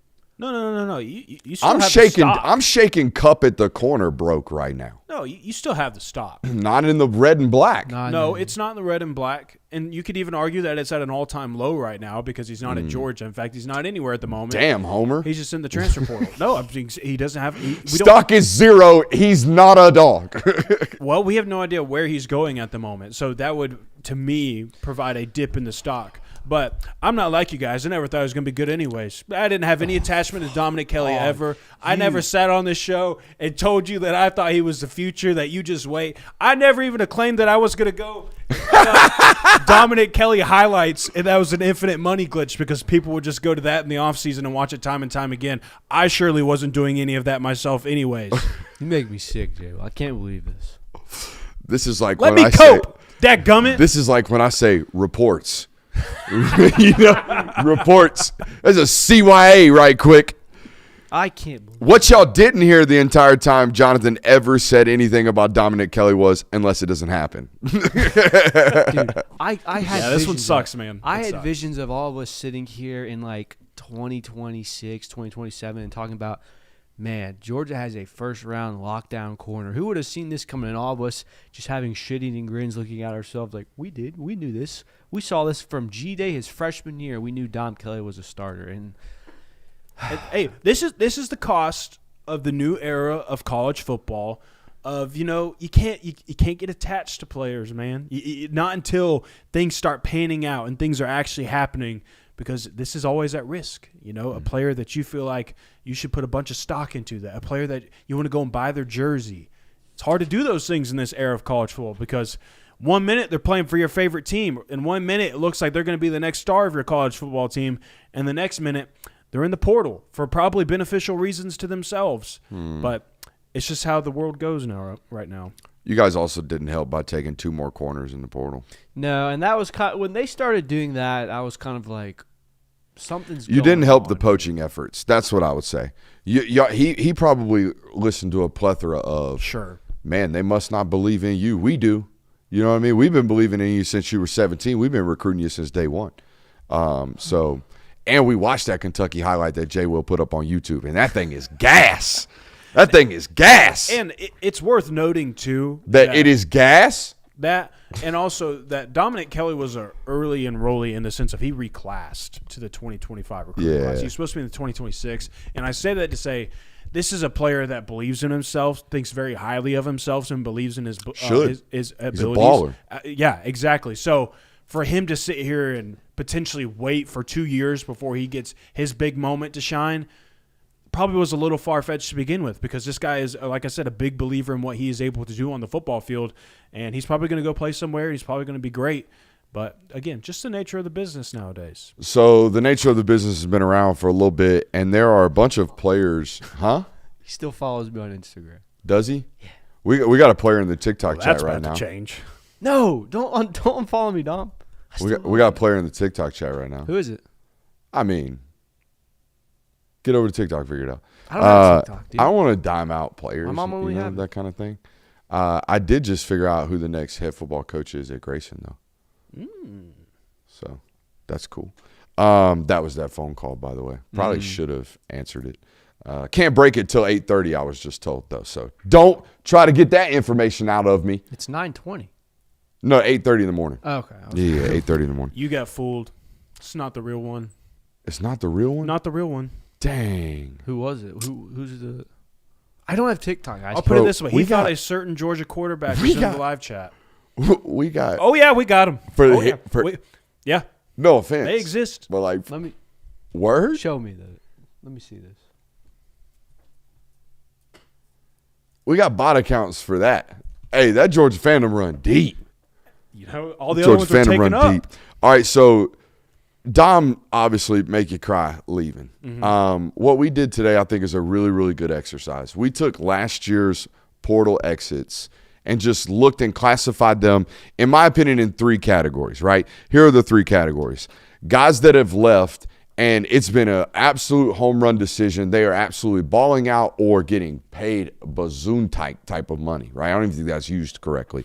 And then there's another group of players that is like, dude, you probably weren't going to play here. You're a good football player, but there's a guy in front of you that's better, and we got to give him all the playing time. So if you want burn, you need to get it elsewhere. Okay, and then there's a third group of players that it's like, you can't play here, and I don't know if you can play. All right, and we're going to be harsh and have a real conversation tonight about some people, okay? And we're going to apply these same metrics to the guys that have already left this year and entered the transfer portal. I think there's 16 names, 15 names, something like that, okay? So we'll apply the same metrics there. Here's how I categorize these football players. And again, and you know the rules. If there's anything you disagree with and you think a guy needs to be moved out of one category and into another, you let me know. The group of players that I think have been absolute home run decisions, you made the right decision, you're cashing out, you're playing good football. Damon Wilson, obviously. Yep. He's now back in the portal for another better get multi-million another dollar. bag. We're going to get another bag. Carson Beck, tremendous decision. It's worked out really, really well for him. He's playing for a national title, and in my opinion, a top 45 selection. He's having fun again. He's having fun again. Some would even say he's got a smile on his face. You know, Smiling. Song in his heart. he was getting waterboarded here in Athens. So there's that. Anthony Evans, okay, has left and gone to I rarely make you hard chuckle like that. Anthony Evans has left, gone to a system that is really, really ideal for him. I think he had 700 yards receiving this year, and he's probably up for a pay raise out there at Mississippi State as well. That is my category of He 3 might have players. been in the draft. He might have entered. That is my category of players where it's like, you left, good decision for you. It's worked out tremendously. And now, before we go off that category, of those 3 players that are back. he's back. they're having home runs, there's only one on that list where you look at it and go, boy, they could have used him this season. Damon Wilson. Like, And he was flat out stolen. Right. To be honest with you. Yes. Flat out stolen. He stole. Stolen. I don't think anyone's like upset. Just like he was from Missouri about 6 days ago. Correct. I don't think anyone's looking at this roster going, man, if only they had Anthony Evans this year, or if only Carson Beck was the quarterback instead. In the words of the famous philosopher Waka Flocka, snakes in the grass need to cut that shit. Dude, that's the second Waka Flocka occurrence I've had today. Now, really? Yes. Shout out Jurassic Park. Anyways, how about a group of players that it's like, you probably needed to go elsewhere to get some burn, and you got some this year. Chris Peel played some good tick out there at Syracuse. David Daniel Sisavon finally got on the field in his last year of eligibility out there at Troy. Right. Nitro Tuggle put up 500 yards at Purdue, and now he's back in the SEC at South Carolina. Jake Pope needed to play. He's been 3 years in college, has not got burned at either Alabama or Georgia. Got a lot of playing time out there at UNLV. Ra, same deal there. Played a lot of time down there at Troy. Jamal Jarrett played a ton of snaps out there at USC. Did he play great ball? I don't know. Beg to differ. Had a scoop and score. But had a scoop and score and got a lot of playing time that he probably wasn't going to get in a Georgia uniform. So there's that. Now, there is a list of players that I just don't think would have ever played here, or maybe can't play at all. Like Troy Bowles probably was never going to play here. He didn't play a ton this year at Michigan. Marquise Easley, he played 2 games this year. I don't know if he was ever going to play here. Colin Gill certainly didn't play at Oregon. He didn't play at Georgia, and he played at Charlotte, the worst team in the American Conference. So I don't know if he could have played here ever. Jaden Rashada, I don't know if he can play. I would say no. Branson Robinson couldn't play at Georgia State. I don't know if he can play. But we will always remember that fourth quarter against TCU, right, boys? And that game against Auburn in 2022. Oh, yeah, that freshman game, 98 yards, real funky, first to do since Swift type deal. Sam Mpemba couldn't play at Georgia, hasn't played at A&M. I don't know if he can play. Michael Jackson. Don't know if he can play. You know what I mean? Julian Humphrey didn't play at Georgia. Didn't play at A&M. Don't know if he can play. So let's take this same approach to the guys that have already hit the portal from Georgia this cycle. All right. I think Jonel Aguero and Dominic Kelly can play. Yes. I think one of them's going to Ole Miss already. I think Dominic Kelly, if you told me he ends up at Texas, I wouldn't bat an eye. Right. You know what I mean? No, don't do that, Will. They need corner play, bro. They need corner play bad. Don't They need corner play bad, and he's great. Will, please. Now, a group of IDKs, like I don't know if you can play here, but I think you can play. Very similar to a football player like Chris Peel or a football player like Jamal Jarrett. Okay, Bo Hughley, right? I think you're a Power 5 football player, but I don't know if you're good enough to be like, if you're going to start at tackle at Georgia nowadays, you almost have to be league bound. You just have to be good enough to play there. I don't know if Bo's going to play in the league forever. Or you have to be hey, I can do all 3 positions if you need me to. Swing 5. You're right. Jordan Thomas, okay? I think he played serviceable football during his time at Georgia. I think he'll do so for South Carolina. He's going to play there. I think he's going to play serviceable snaps and get good burn there. I feel like Chris Jones was never a bad player when he was on the field. I think he should go play somewhere and play relatively well. Now, he'll play at Boston College. Yes. Now, there's a group of players that I'm like, I don't know if you can play here or play. Like Adrian Maddox. You can play at UAB, and we know you can play well. Jaden Harris couldn't play at Miami and couldn't play at Georgia, and now going to Kansas, am I right, or K-State? Jaden Harris is going to Kansas. And Maddox is going to K-State? Yes. Nair Daniels, I don't know if he can play. Yeah, and even though, like, that's not a loss of, he hit the portal. That was hey, buddy, you're no longer on the team. Right. And, like, Elo, I don't know if Elo can play. Yeah. I think I know Elo can't play here. Yeah. For the role that he was brought in to do, he did not accomplish. Let's say play and be impactful. Which at this rate, if you're especially an upperclassman and you look like you can't play here now, you can't play here. You can't. We're in a 105. Right. There are no more, I hate to take this shot at this football player. But the first time I realized roster spots were a little tight, white linebacker, wore 22, works on a NASCAR crew now. Nick McBride. That's when I was like, whoa, you're not letting him maximize his eligibility? Nowadays, it's just one of these 15 names. You know what I mean? Right. Like, hey, we love you. We'll help you go wherever you need to go. but I need that one of that 105 back. We got to have that one. Mm-hmm. So there. I don't know what the long-term history on this. I would imagine they have it. If that indoor or if that department does not have data on players that have left this program, they're not doing their job. Because every time one of these kids comes into a meeting room and you want to keep him, he needs to know the success rates and failure rates of the people that left. Because it's not high from a success hit rate. We counted 3 players that are looking at themselves going, I'm glad I left Georgia. Yeah. Everybody else is probably looking at it going, I don't know, man. Maybe I should have waited my turn. Right. You know what I mean? Yeah.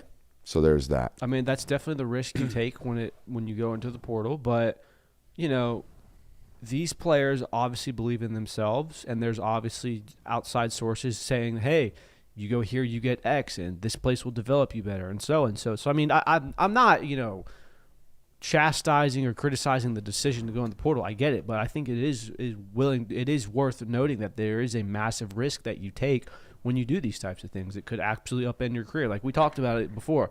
There's several thousand players in the portal that are not going to find a home this year just because of the sheer demand of players on rosters. So it's a risk. Sometimes it pays off. Usually it doesn't. You want to give this Beck timeline take? Yes, I do. So I think this is going to resonate with a lot of Georgia fans listening today. So if you have been focusing or watching any of the Miami Hurricanes football games, mostly in the playoffs, but really at any big football game this year, you've probably heard the phrase of, you know, Carson Beck is having fun again. Carson Beck is smiling again. Carson Beck was betrayed at the University of Georgia. They kicked him out the door. They told him to kick rocks. And now he's actually living up to his expectations, and he's learned to love the game again. And Miami has done such a great job beside him because Georgia treated him so horribly. Probably something along the lines of that. And so I felt the need to kind of like rehash the Carson Beck timeline at the University of Georgia and just kind of remind people of like, it's not as bad as you guys are making out to be. So this is just factual information of what happened from his time, by the time he got to the University of Georgia to the time he left. So we'll start here. Carson Beck was part of the 2020 recruiting class. He was a 4-star prospect. He was the only quarterback that Georgia took in that recruiting class. Now, they took some transfers that year. It was COVID. A lot of things were happening. But as far as the high school recruiting ranks, Carson Beck was their guy. They took him. He was the only one. After that, Carson Beck proceeded to sit multiple years at the University of Georgia, waited his turn. People thought maybe he would enter the transfer portal, but he stayed on the bench, loved the University of Georgia, really wanted to wait his turn. In 2021, though, he had the opportunity to get his first career start. JT Daniels suffered an injury early on in the season, opened up the competition. Many thought Carson Beck was going to be the starter. Many wanted Carson Beck to be the starter. Instead, Stetson Bennett earned the job through practice that week. One had played incredible against UAB, led Georgia to a national title that year. The following year, Stetson Bennett announces that he is going to return for a second season as a starting quarterback at UGA, and many fans were disgruntled by this decision. And there was a portion of the fan base that was really disgruntled by this because they thought Carson Beck would go into the transfer portal because of Stetson Bennett's decision. Instead, Carson Beck remained on the roster, sat for another season behind Stetson Bennett, and actually got some playing time in the 2022 National Championship. Now, heading into the 2023 season, everybody knew the deal. It was Carson Beck's job. Now, there was a quarterback battle going on. Brock Vandegrift, Carson Beck, those were the two guys. But really, everybody kind of knew that it was going to be Carson's team. It was going to be his offense. Not to cut you off, but like so much so that the first person after he got the cooler dumped on him that he shook hands with was Carson Beck. It was Kirby and Carson right there at the 50-yard line against TCU, almost like a handoff, like it's you next year, bud. Yep. And so 2023, it proceeds to be that. Carson Beck is a starting quarterback at the University of Georgia, so much so that before the season even started, Kirby Smart went ahead and named him the starting quarterback, something that he does not typically do in the preseason. You know, he kind of draws these things out. Even if it's a known fact who the starter is, he doesn't just outright say, yeah, he's our starting quarterback. But he elected to do so with Carson Beck ahead of the 2023 season. And then after that, Georgia goes on and has a historic season offensively. They lead the nation in third down conversion rate. They were one of the most explosive offenses in all of college football. They were 5th in the country for points per game. Went undefeated in the regular season, had an SEC title game appearance, End up losing that one. Had the 12-team playoff existed that year, who knows what the 2023 season would have ended up like for Carson Beck and the Georgia Bulldogs that year. So instead of entering the NFL draft, the 2024 season comes around. Carson Beck returns to the University of Georgia to have another season under his belt, and it is met with a lot of gratitude and happiness from the fan base. I mean, this guy just had a great season with us, was very efficient, made great decisions. We like this guy. He's waited his turn. This guy is a Georgia Bulldog. We'll happily take him back. So then the 2024 season rolls around, but before this, Carson Beck was labeled as quarterback one in the draft. This guy is a Heisman favorite. He signs a private jet deal and is also driving Lamborghinis now. I say that to let you know that he was well compensated for returning to the University of Georgia and being a starting quarterback again. And on top of that, he also had just started dating a very well-known influencer and athlete that many people knew. So safe to say he was living the QB1 life during his time in Athens, especially during his last season. Now you get into the actual season, and things don't really go the way that it was expected to, especially offensively. There were drop passes, there were interceptions, there was up and down offensive line play. Things just didn't really gel and work out the way people thought it would. Despite these struggles, though, Beck was heavily involved in the offense. He had full autonomy of the offense, I would say, from a show that watches film all the time. That dude could do almost whatever he wanted to offensively, and he helped lead Georgia to another SEC title game appearance. Now, unfortunately, in that game, Carson Beck gets injured at halftime or right before halftime on a Hail Mary attempt, hurts his elbow, and is in sideline for the rest of the year. Insert Gunnar Stockton for the rest of the SEC championship game, and for the Sugar Bowl, Carson Beck season is over. So now, going into the 2025 season, Carson Beck announces that he will be entering the NFL draft. And then just a few days later, announces that he is entering the transfer portal. But I would say this, based on that decision alone, it would seem to me that Carson Beck felt like he needed to have a scenery change. He needed something new, whether that was going to be in the Professional Football League or somewhere else. Carson Beck made the decision that he was going to do something else. Georgia wasn't, hey, you got to go, you got to get out of here. It was very evident to me that Carson Beck was ready to move on from whatever it was at Georgia. So I say all of this to really kind of say, like, was Carson Beck completely loved by the end of his Georgia career? No. I mean, there was multi-interception games. It was a bit of a letdown season. It led to some vulgar comments. That's also just kind of the territory, unfortunately, of being the starting quarterback at a program like the University of Georgia. If you don't play well, people are going to let you know about it. But I would also say this, because I've seen this kind of plastered around the place a lot, of the media pool at Georgia treated him distastefully. They weren't very nice to him either. In my experience, for someone that has covered the team the entire career of Carson Beck's time at the University of Georgia, I would say there's a lot of people that went to bat for Carson, that kind of defended his performances. In fact, our show did an entire film breakdown showing people why most of his interceptions weren't even on him. That wasn't his fault. Carson Beck was just doing the most with what he could at the time. So to recap, I would say Beck entering the transfer portal, there was a whole lot of respect from Georgia fans for Carson Beck. This was a guy that waited his turn. He sat on the bench. I mean, time and time again, when it looked like this guy was going to go to the portal and try and find playing time elsewhere, this guy stayed in the battle. He wanted to stay in the moment. He wanted to be at the University of Georgia, and he did so, and he started for 2 years and had his career ended just like that. People are probably very appreciative of what he did at the University of Georgia. He lost just 3 games during the 2 years he was a starter at Georgia. Instead, he enters the transfer portal, and he goes to Miami. And that's that. To me, like, look, being the starting quarterback at the University of Georgia is really, really hard unless your name has been Gunnar Stockton, as long as I've been here. We've talked about this year. Number 14 is the first guy that's ever been unanimously liked. And if he doesn't win at a high rate next year, there's going to be people that come for his throat, I would imagine, at some point, too. There's people now saying that he's not the answer. So it eventually happens to you. Gunnar's been the most universally liked. They didn't like Stetson Bennett. Nope. They didn't like Stetson Bennett after a freaking national title. They didn't like Stetson Bennett. They didn't like Jake Fromm towards the end of it. Nope. They didn't like Dwan Mathis. They're all these guys, like, it is hard to be the quarterback at the University of Georgia. There's no doubt about that. And just like you could say it's hard to be the starting quarterback everywhere, right? It is. It is a very high pressurized position. All that being said, like, I think Carson Beck is the first player casualty to the college football calendar. Now, you could say it was the backup that left the Texas roster in the middle of a playoff to go be Duke's quarterback. What was my man's name? Then transferred to Oregon State. Malik Murphy? Malik Murphy. That was a big storyline from a player movement standpoint. Like, oh, my God, they just lost their backup quarterback in the middle of a playoff run. It's a very similar thing in the sense that no different than the reason Georgia couldn't add a transfer quarterback. The reason Fernando Mendoza is not a Georgia Bulldog and an Indiana Hoosier is the fact that Gunnar Stockton had to go prepare as if they were going to win a national title with him. And if he did so, he was going – I mean, you're not taking that guy away from a starting position if he goes and wins a national title. So you're in this moment of limbo due to the college football calendar. And if Carson does decide he's going to come back to college football, there was really no opportunity for him to be there in Athens because they had already moved on towards Gunnar Stockton. So that part of the narrative never gets brought up. All that ever really gets brought up is they sure were mean to him. And I would agree, they sure were mean to him, as is the internet still currently. The internet is not nice to him. No, and here's the issue I think I have with it. The way that ESPN and any major media network presents it is that while Carson Beck was at the University of Georgia, Kirby Smart, the staff, the team, his teammates weren't very supportive of him, weren't very nice.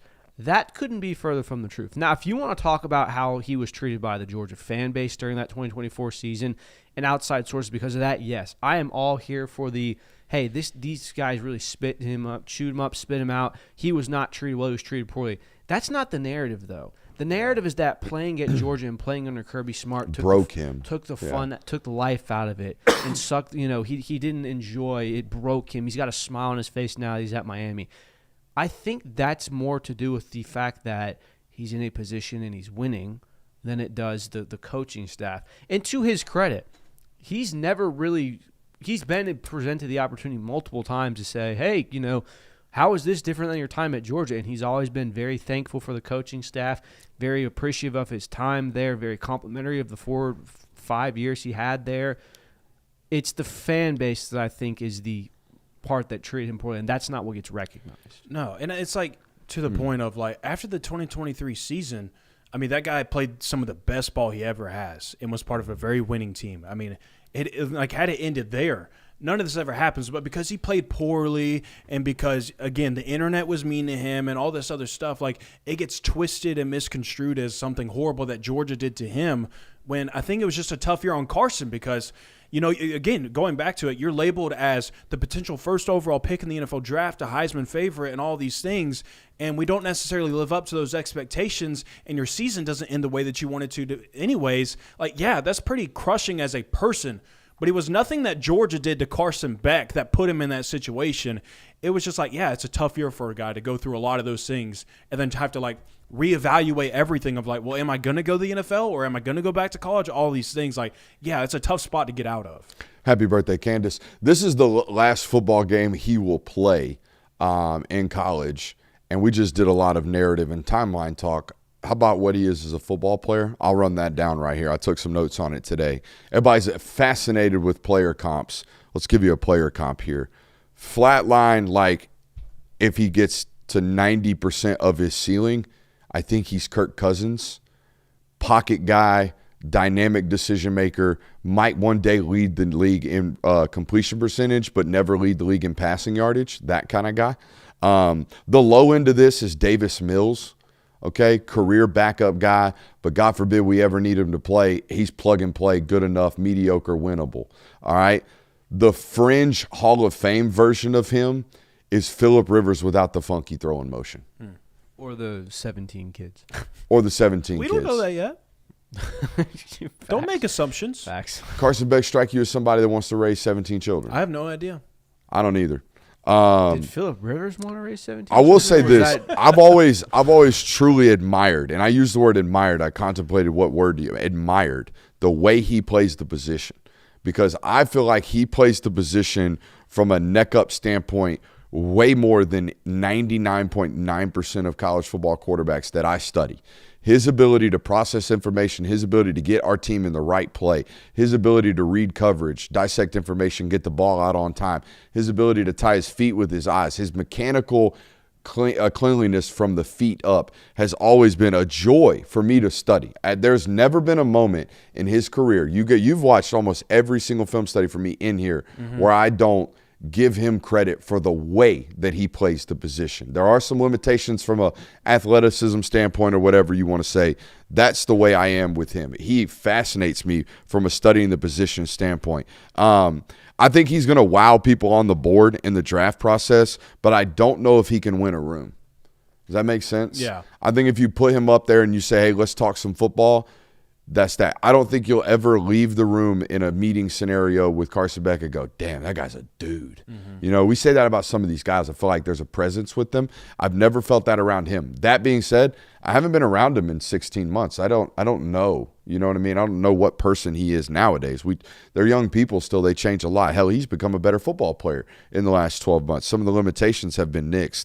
But in an NFL locker room, very similar to the locker room he's in now at Miami, like, if there's 4 alphas on both sides of the football that are 30 years old and they're all pros, like, I don't need you to grab the reins, dude. Right. In fact, I thought about this today. They're 2 totally different styles of football player, but hear me out here.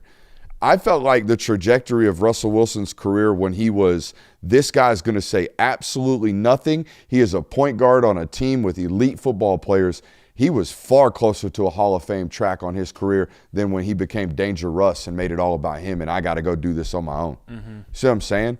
This guy has a 12-year starting career in the league if you surround him with the right parts. Right. I full-heartedly believe that. I at one point thought he might be the next version of Matt Ryan. I could see it. Not back on. Although Matt Ryan was an alpha. Yeah, you're right. Matt Ryan does have that. Yeah. Matt Ryan ain't never walked into a room and not go, whoa, yeah, that's Matt Ryan. You know what I mean? So that's my thoughts on him as a football player. We do a lot of narrative stuff around him. We always have because he's a quarterback. That's part of the business, the way it goes. But I think he is an NFL processor that's tremendously accurate with the football. Let's move on to this expectations game. Will you explain this to the audience, Christian? Yeah, so I just figured coming into a season, anytime you do, you always have certain expectations for a handful of players at certain positions. So I figured just coming into this game, now that the 2025 college football season is over, let's go through a list of 10 to 12 players and say whether or not this player lived up to our expectations or they exceeded them or they kind of underwhelmed, and whether or not your expectations were just being, you know, an impactful player or you had a stat line in mind. That's kind of what I wanted to do here. I know that you, Brooks, had a couple of, you know, stat line predictions. I didn't go all the way through my notes. Okay, well, still, I think we can very easily say whether or not player X, Y, or Z lived up to the expectations. So kind of the game that I figured we'd play today, given that the 2025 season is officially over for the Georgia Bulldogs and has been for almost 2 weeks now. Good God. That went pretty quick. But starting off with, obvious first answer is Gunnar Stockton. I mean, he's the one who you always get the expectations for, a quarterback one here. I feel like if you went into the 2025 season, if we went and backtracked 365 days from now and said, hey, at this point in the season, throughout 2025, at some point, you're going to have 3 perfect games from Gunnar Stockton to win football games, I would be terrified. Yeah. Because for as great of a prospect as he was, it didn't feel like Gunnar Stockton was going to be the one to win you football games. He was told to do that 3 times this year, and he did it twice for you. So Gunnar Stockton exceeded my expectations. And by the way, he got better in areas we thought he had deficiencies. So from that standpoint, I never thought he would ever develop as a layer of the football, especially middle of the season. Maybe now in the offseason we can get better at it. We still need to get better at it. I thought going into the season he would throw for like 2,500 yards and he would rush for like 500. So what did he do? He threw for 2,894 yards, and then he rushed for 462 for 10 touchdowns. I would say he exceeded my expectations. For sure. I would say he exceeded mine as well. We talked about it going into the season that he had to be a 250-50 guy. Had to throw for 250 and run for 50, and he did slightly better than that. Right. So overachieved. Who's next? Next on the list, running back Nate Frazier. So I went into the season thinking, man, I know everybody like I love Nate, love his energy, love his efforts. That's why I should have known it was going to get better. You watch his freshman tape, a lot of yards left on tape. A lot of yards left on tape. I didn't feel as much by like week 2 of this year. Ball protection was a problem, and then we secured that. He exceeded my expectations. I think going into the year, I thought he might be a 750-yard back. I think he was damn near close to a rack. 947. Yeah, we're close to a rack right there. Yeah, I had high expectations coming into the sophomore season for Nate Frazier, especially since he was going to be the bell cow guy coming into the year. I think he lived up to the expectations I had. I was really high on him, even maybe being the one to get 1,000 yards next, especially when you looked at the room where it was at the start of the season. Chauncey Bowens hadn't really flourished yet, and after that it was kind of like, we don't really know. Josh McCray might be an option here, but we don't know about that. So I had really high expectations for Nate Frazier, and I'd say he lived up to them. And by the way, underrated aspect of his game, he became much more involved in the passing game this year, which was something that I don't think was much in his bag last season. Yeah, I would say that Nate Frazier kind of met my expectations because I expected him to flirt with 1,000 yards because what we knew and what we thought the offense was going to be this year, you kind of felt like you needed that out of Frazier this year in order for the offense to kind of hit its ceiling. So he kind of met my expectations, but he also exceeded my expectations because I wasn't expecting him to develop as much as he did throughout the year. And you could watch it happen almost every single week. Like from the Alabama game until the Mississippi State game, there was so much improvement in his game that made him such a better running back.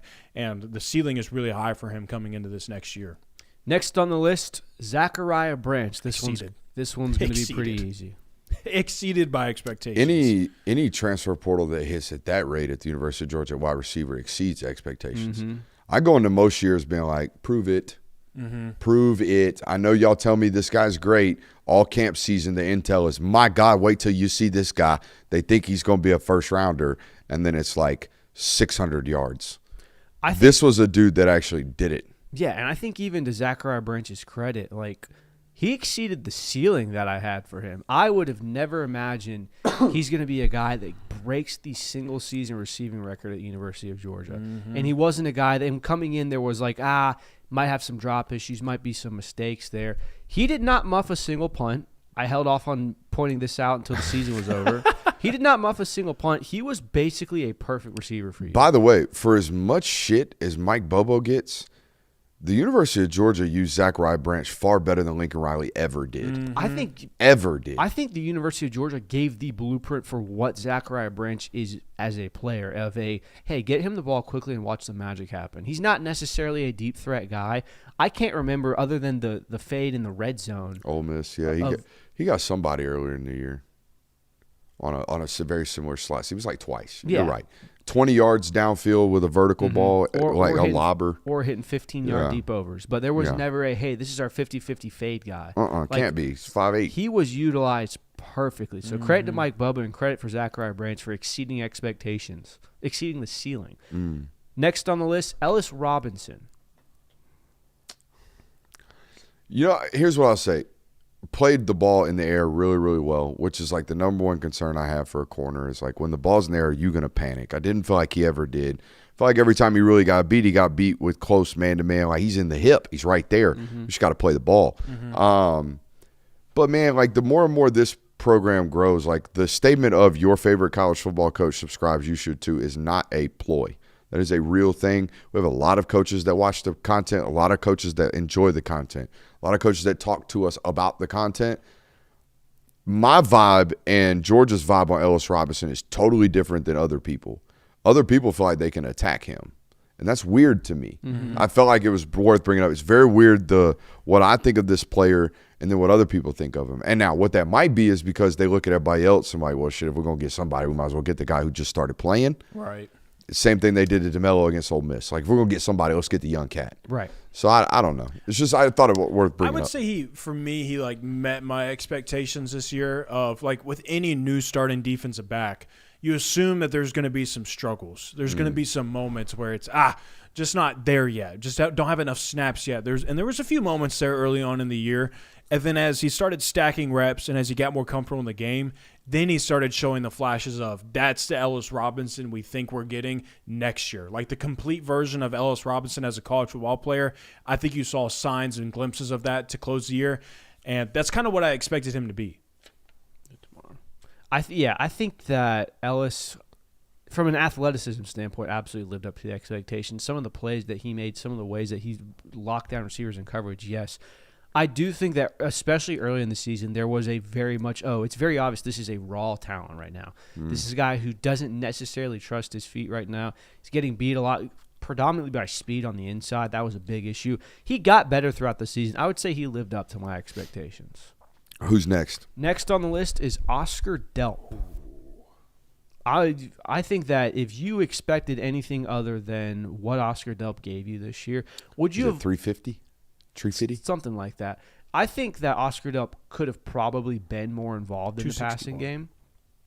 I think there's a world where Oscar Delp is a bigger passer, but when guys like Elias Williams are becoming 50-50 guys and Lawson Lucky are also having big games, like Oscar Delp did everything you needed him to do perfectly at the University of Georgia. Was he Brock Bowers? No. And the fact that he had to come in after him is unfortunate, but he was never going to be that. I will say this. Going into the year, all I could think about was, man, Todd Hartley will either say anything positive about his players or he is FOS. Because when he went to the microphone and told me that Oscar Delp is the best blocking tight end from a fundamental standpoint he's ever had, I didn't see that. Saw a lot of it this year. Yes. That from that standpoint, he exceeded my expectations. Because again, when that guy talks that way about you, you better bring that. And I thought he did this year. I did not feel like he did last year, and he would even attest to that. Right. I was looking at other ways last year. I think reading the clippings. Yeah, it sucks because I wish that Delp could have been utilized more in the passing game, or we could have gotten the ball to him more in the offense. And that'll really be the only gripe you ever hear from me about the offense is I wish that we could get the tight ends more involved at times because Tell the defense that, Jonathan.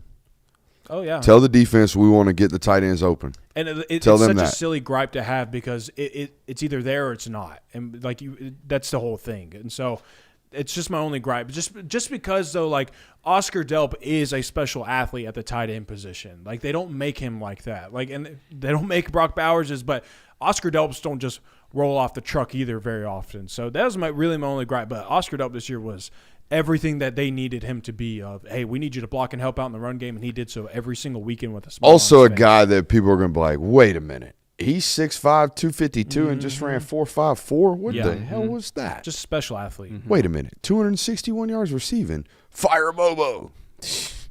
Next on the list is KJ Bolden. I'll say it did not meet.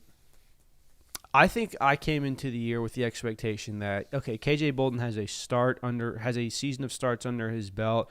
He's the veteran presence now. He's going to be a difference. KJ Bolden was not bad at all for the University of Georgia this year. He was not. Never a liability in coverage, always willing to do certain things. I don't think that KJ Bolden has fully lived up to his potential since he's gotten to Athens. And so for that, I'll say he probably did not live up to my expectations this year. He wasn't Malachi Starks. No, but I don't think He wasn't Richard LeCount. No. Was he even Dan Jackson? Like last year, Dan Jackson? Yeah. No. He did not live up to the expectations. I agree. Played great down the stretch. Mm-hmm. Need him to do that 14 games, 15, 16 games next year. And it's just because, like, KJ Bolden and safeties at And the look, University of Georgia. this has it also safeties at University of Georgia, but it has far more to do with what he just talked about. You're supposed to be a dude. Mm-hmm. You're No, supposed that's what to, I'm saying. not like, oh, he's really good. No, you're supposed to be him. You're supposed to be a difference maker, And- not a non-liability. That's Right. not No, what we're. and That's that's what I not was what we're in getting the at. market for. Right. That's not what you hold yourself to. That's not what you think you are of yourself. You're supposed to be a dude. I need you to be a dude your last year here. Absolutely. And also, I think that the advertisement when he came in, and there was murmurings like, "Yo, this kid's a dog, like an absolute game-changing, game-wrecking dog." We haven't seen that from him. And I saw it briefly last year. Mm-hmm. There were moments and spurts last year where I'm like, you're way too calm to be this young. yes. You're doing things Oh. that are like way beyond your years. You've got superstardom in your future. I still think it's there. That's why I think of him. I think he's supposed to be a superstar. Oh, completely agree. When I think of KJ Bolden, I think of the clip that we hear in the intro where he's getting in the cameraman ears Yeah. facing on, I'm really like that. And I don't think he's played like that. Now, granted, you're in a completely different league now. You're playing in the SEC, like the opportunity to be like, but just be more of a dog, in my Well, opinion. and let's be honest, too. Like, his freshman year, he has Dan Jackson and Malachi Starks playing with him. There's a lot more freedom for him to just kind of be that guy, to just kind of, I can play a little more loose because I got all these guys playing around me. Then the very next year, it's now I'm the guy. It's like not saying that he tightened up or anything like that, but like it was a very quick change for him and like the personnel that's surrounding him. And it was a young defensive back room outside of Dalen Everett. Like, let's be honest with that too. So I think next year you could see him take that leap, but for what he expects of himself and what everybody kind of expects of him, did not meet the expectations. Next on this list, we have Kristen Miller. Exceeded. As crazy as that sounds. Superstar. After 10 years, 12 years, after $100 million in the league, he's taken all of our jobs. Nah, man, he won't take our But he did promise, we have him under verbal contract, on video, liable. He is going to do an internship here. There was even a unpaid. There was even a handshake afterwards. Is that a legal binding handshake? Did DAPS count? I mean, Is there a lawyer in the chat? Did DAPS count for legal binding handshakes? Who knows? But yeah, no, I think we came into the year being like, hey, Christian Miller has to be your guy. He has to be a game wrecker. And he was exactly that. And by the way, the exceeding expectations for me was the availability. Not because he's always been injured, but just the fact that he was available every game of the season is a blessing. TikTok chat saying DAPS do count. Okay. Oh. Next one we've got is Noah Thomas. Tough. Here's what I'll say. He checked and exceeded every teammate box for a transfer that there possibly is. Yes. But I was expecting at least 3 games of 5 for 120, 5 for 105. Especially when Colby Young went down. Never happened. I expected there to be there's a Noah Thomas game. It did not happen. But thank goodness that you did have him. The on-field production lived up to my expectations. Like, when we saw him in the Mississippi State game and the plays he made against Auburn, in certain spurts, it was like, oh, yeah, this is Noah Thomas. This is the guy that we expect. This is everything there. It just felt like the opportunities for him to be that player were so few and far in between that the production kind of didn't live up to the expectations. Like, we came in the year being like, oh, Georgia's got Colby Young, Noah Thomas, and Zachariah Branch. Those are going to be the big 3. And Noah Thomas kind of was an afterthought, to be fair. Yeah. So Who's next? Next up is Chris Cole. Exceeded for me. I expect to see a flash player that was still young, and that's exactly what I got. Yeah. I think the sad part, and it's not a sad So would you part. say lived up to then? Yeah, but the bad part about what they had going on this year with the inability to get home and have a twitchy pass rusher, also maybe needing to play some 4-3 against 12 personnel, but still needing a linebacker to cover if we need be, while also needing somebody to give CJ a breather and still be a great off-ball linebacker. Like, y'all asked Chris Cole to play 3 roles and be the best player at all 3 roles all year long, and that's really hard to do unless you're Jalen Walker, and they didn't do that to him until well on into his career. Right. So I'm cool with where Chris Cole is. I think Chris Cole's an avatar. Everybody I talk to that knows ball at the level that I respect says, oh, my God, have you watched 9? I'm like, oh, my God, yeah, I've been talking about 9 for a minute. What you talking about? Yeah, so, yeah, I'm all over the Chris Cole stock. Never could disappoint me. Yeah, lived up to expectations for me. Definitely some things we got to iron out. Definitely some places where we're a little bit raw. I think we have to finish better this year. Oh, no doubt. I think we got to the point one too many times last year. It's like, oh, my God. Behind the line of scrimmage, at least. Yes. We're great in open field. Oh, yeah. But Great. we got to the point one too many times. I think he left 4 sacks on the table this year. For sure. So, Who else we got? other one we I have? think we got a bunch of underperformers left. Yeah. I mean, we've got No, Yeah. we didn't talk about My Colby bad. Young. My bad. There's Colby one- Young overachieved until he got hurt. exceeded. Never thought that guy would be as physical and as hard to tackle. As Not he if you was. look at his body type, like his clips from Miami. Yeah. Almost like rail thin. I think the first time I noticed Colby Young was at Miami against Texas A&M. He went for like 130 yards, basically all in the first half. Yeah. And he looked like he was 190 pounds. Yeah. He plays at like 218 now. He is thick in the uppers. I really wonder what Where that you need to be thick as a wide receiver, though. Can't be thick waist down. Can't be that. I really wonder what that offense would look like if he never got hurt. Because it did feel like there was a 2 to 3 week period where it was until they found like Zachariah Branch was going to be the guy. 2nd and 10 didn't get turned into 3rd and 2 very often once he left. She couldn't just hitch up for 8. Unless you block screens well for Zachariah. Yeah, and we can only do that so many times. That 3 or 4 times a game where Colby's got off coverage and he could just run 7 yards, turn around, and the corner can't run through his body, and Gunner just got to throw it through his chest, that made y'all so much more of an efficient offense. Right. And the moment you lose that, you're right. It's just And then, oh, by the way, 2 more screens that we have to throw now. and then, by the way, he's dragging 2 defenders for another Yeah. 2.5 yards. Yeah. So, last one we have is C.J. Allen. Overachieved. Exceeded expectations for me. For sure. Especially those dumbass haters that were commenting about him first couple of weeks in the season. I forgot about that. I wish some of those people listen to this show, but I know they don't. If you're out here talking nonsense like that on Twitter, I know for a fact you ain't a certified ball knower. Right. You're not. You're not here. You can't be. Mm-hmm. In fact, I know your comment thread's probably filled with, shut up, you don't know ball. We love to see that. We love to see that. Not to a cultish degree. Don't be attacking and a visceral or visceral with your reactions. But, yeah, if folks are talking nonsense about them dogs, let them know. We will be back tomorrow. I'm going to do some transfer portal film, quarterback film study. So I think we're going to take a crack at Levitt, and then who's probably the second most important quarterback transfer that we should hit? Sorsby, maybe? Yeah, but do you think the Red Raider fans are really grinding us out like that? I think Deuce Knight might be an interesting Very limited Yeah, tape. it's against Mercer. We'll think about it. We'll take 2 cracks tomorrow. Ooh, potentially. Josh Hoover again? Oh, you know I love me some Hoover. Some Although the Indiana- Hoosiers probably don't want to be watching their transfer quarterback. Yeah, commit. probably not. We'll figure it out. Yeah. Maybe just a shot tomorrow with Levitt, and then we'll see you live at 8 o'clock here on the network. Love you. Bye.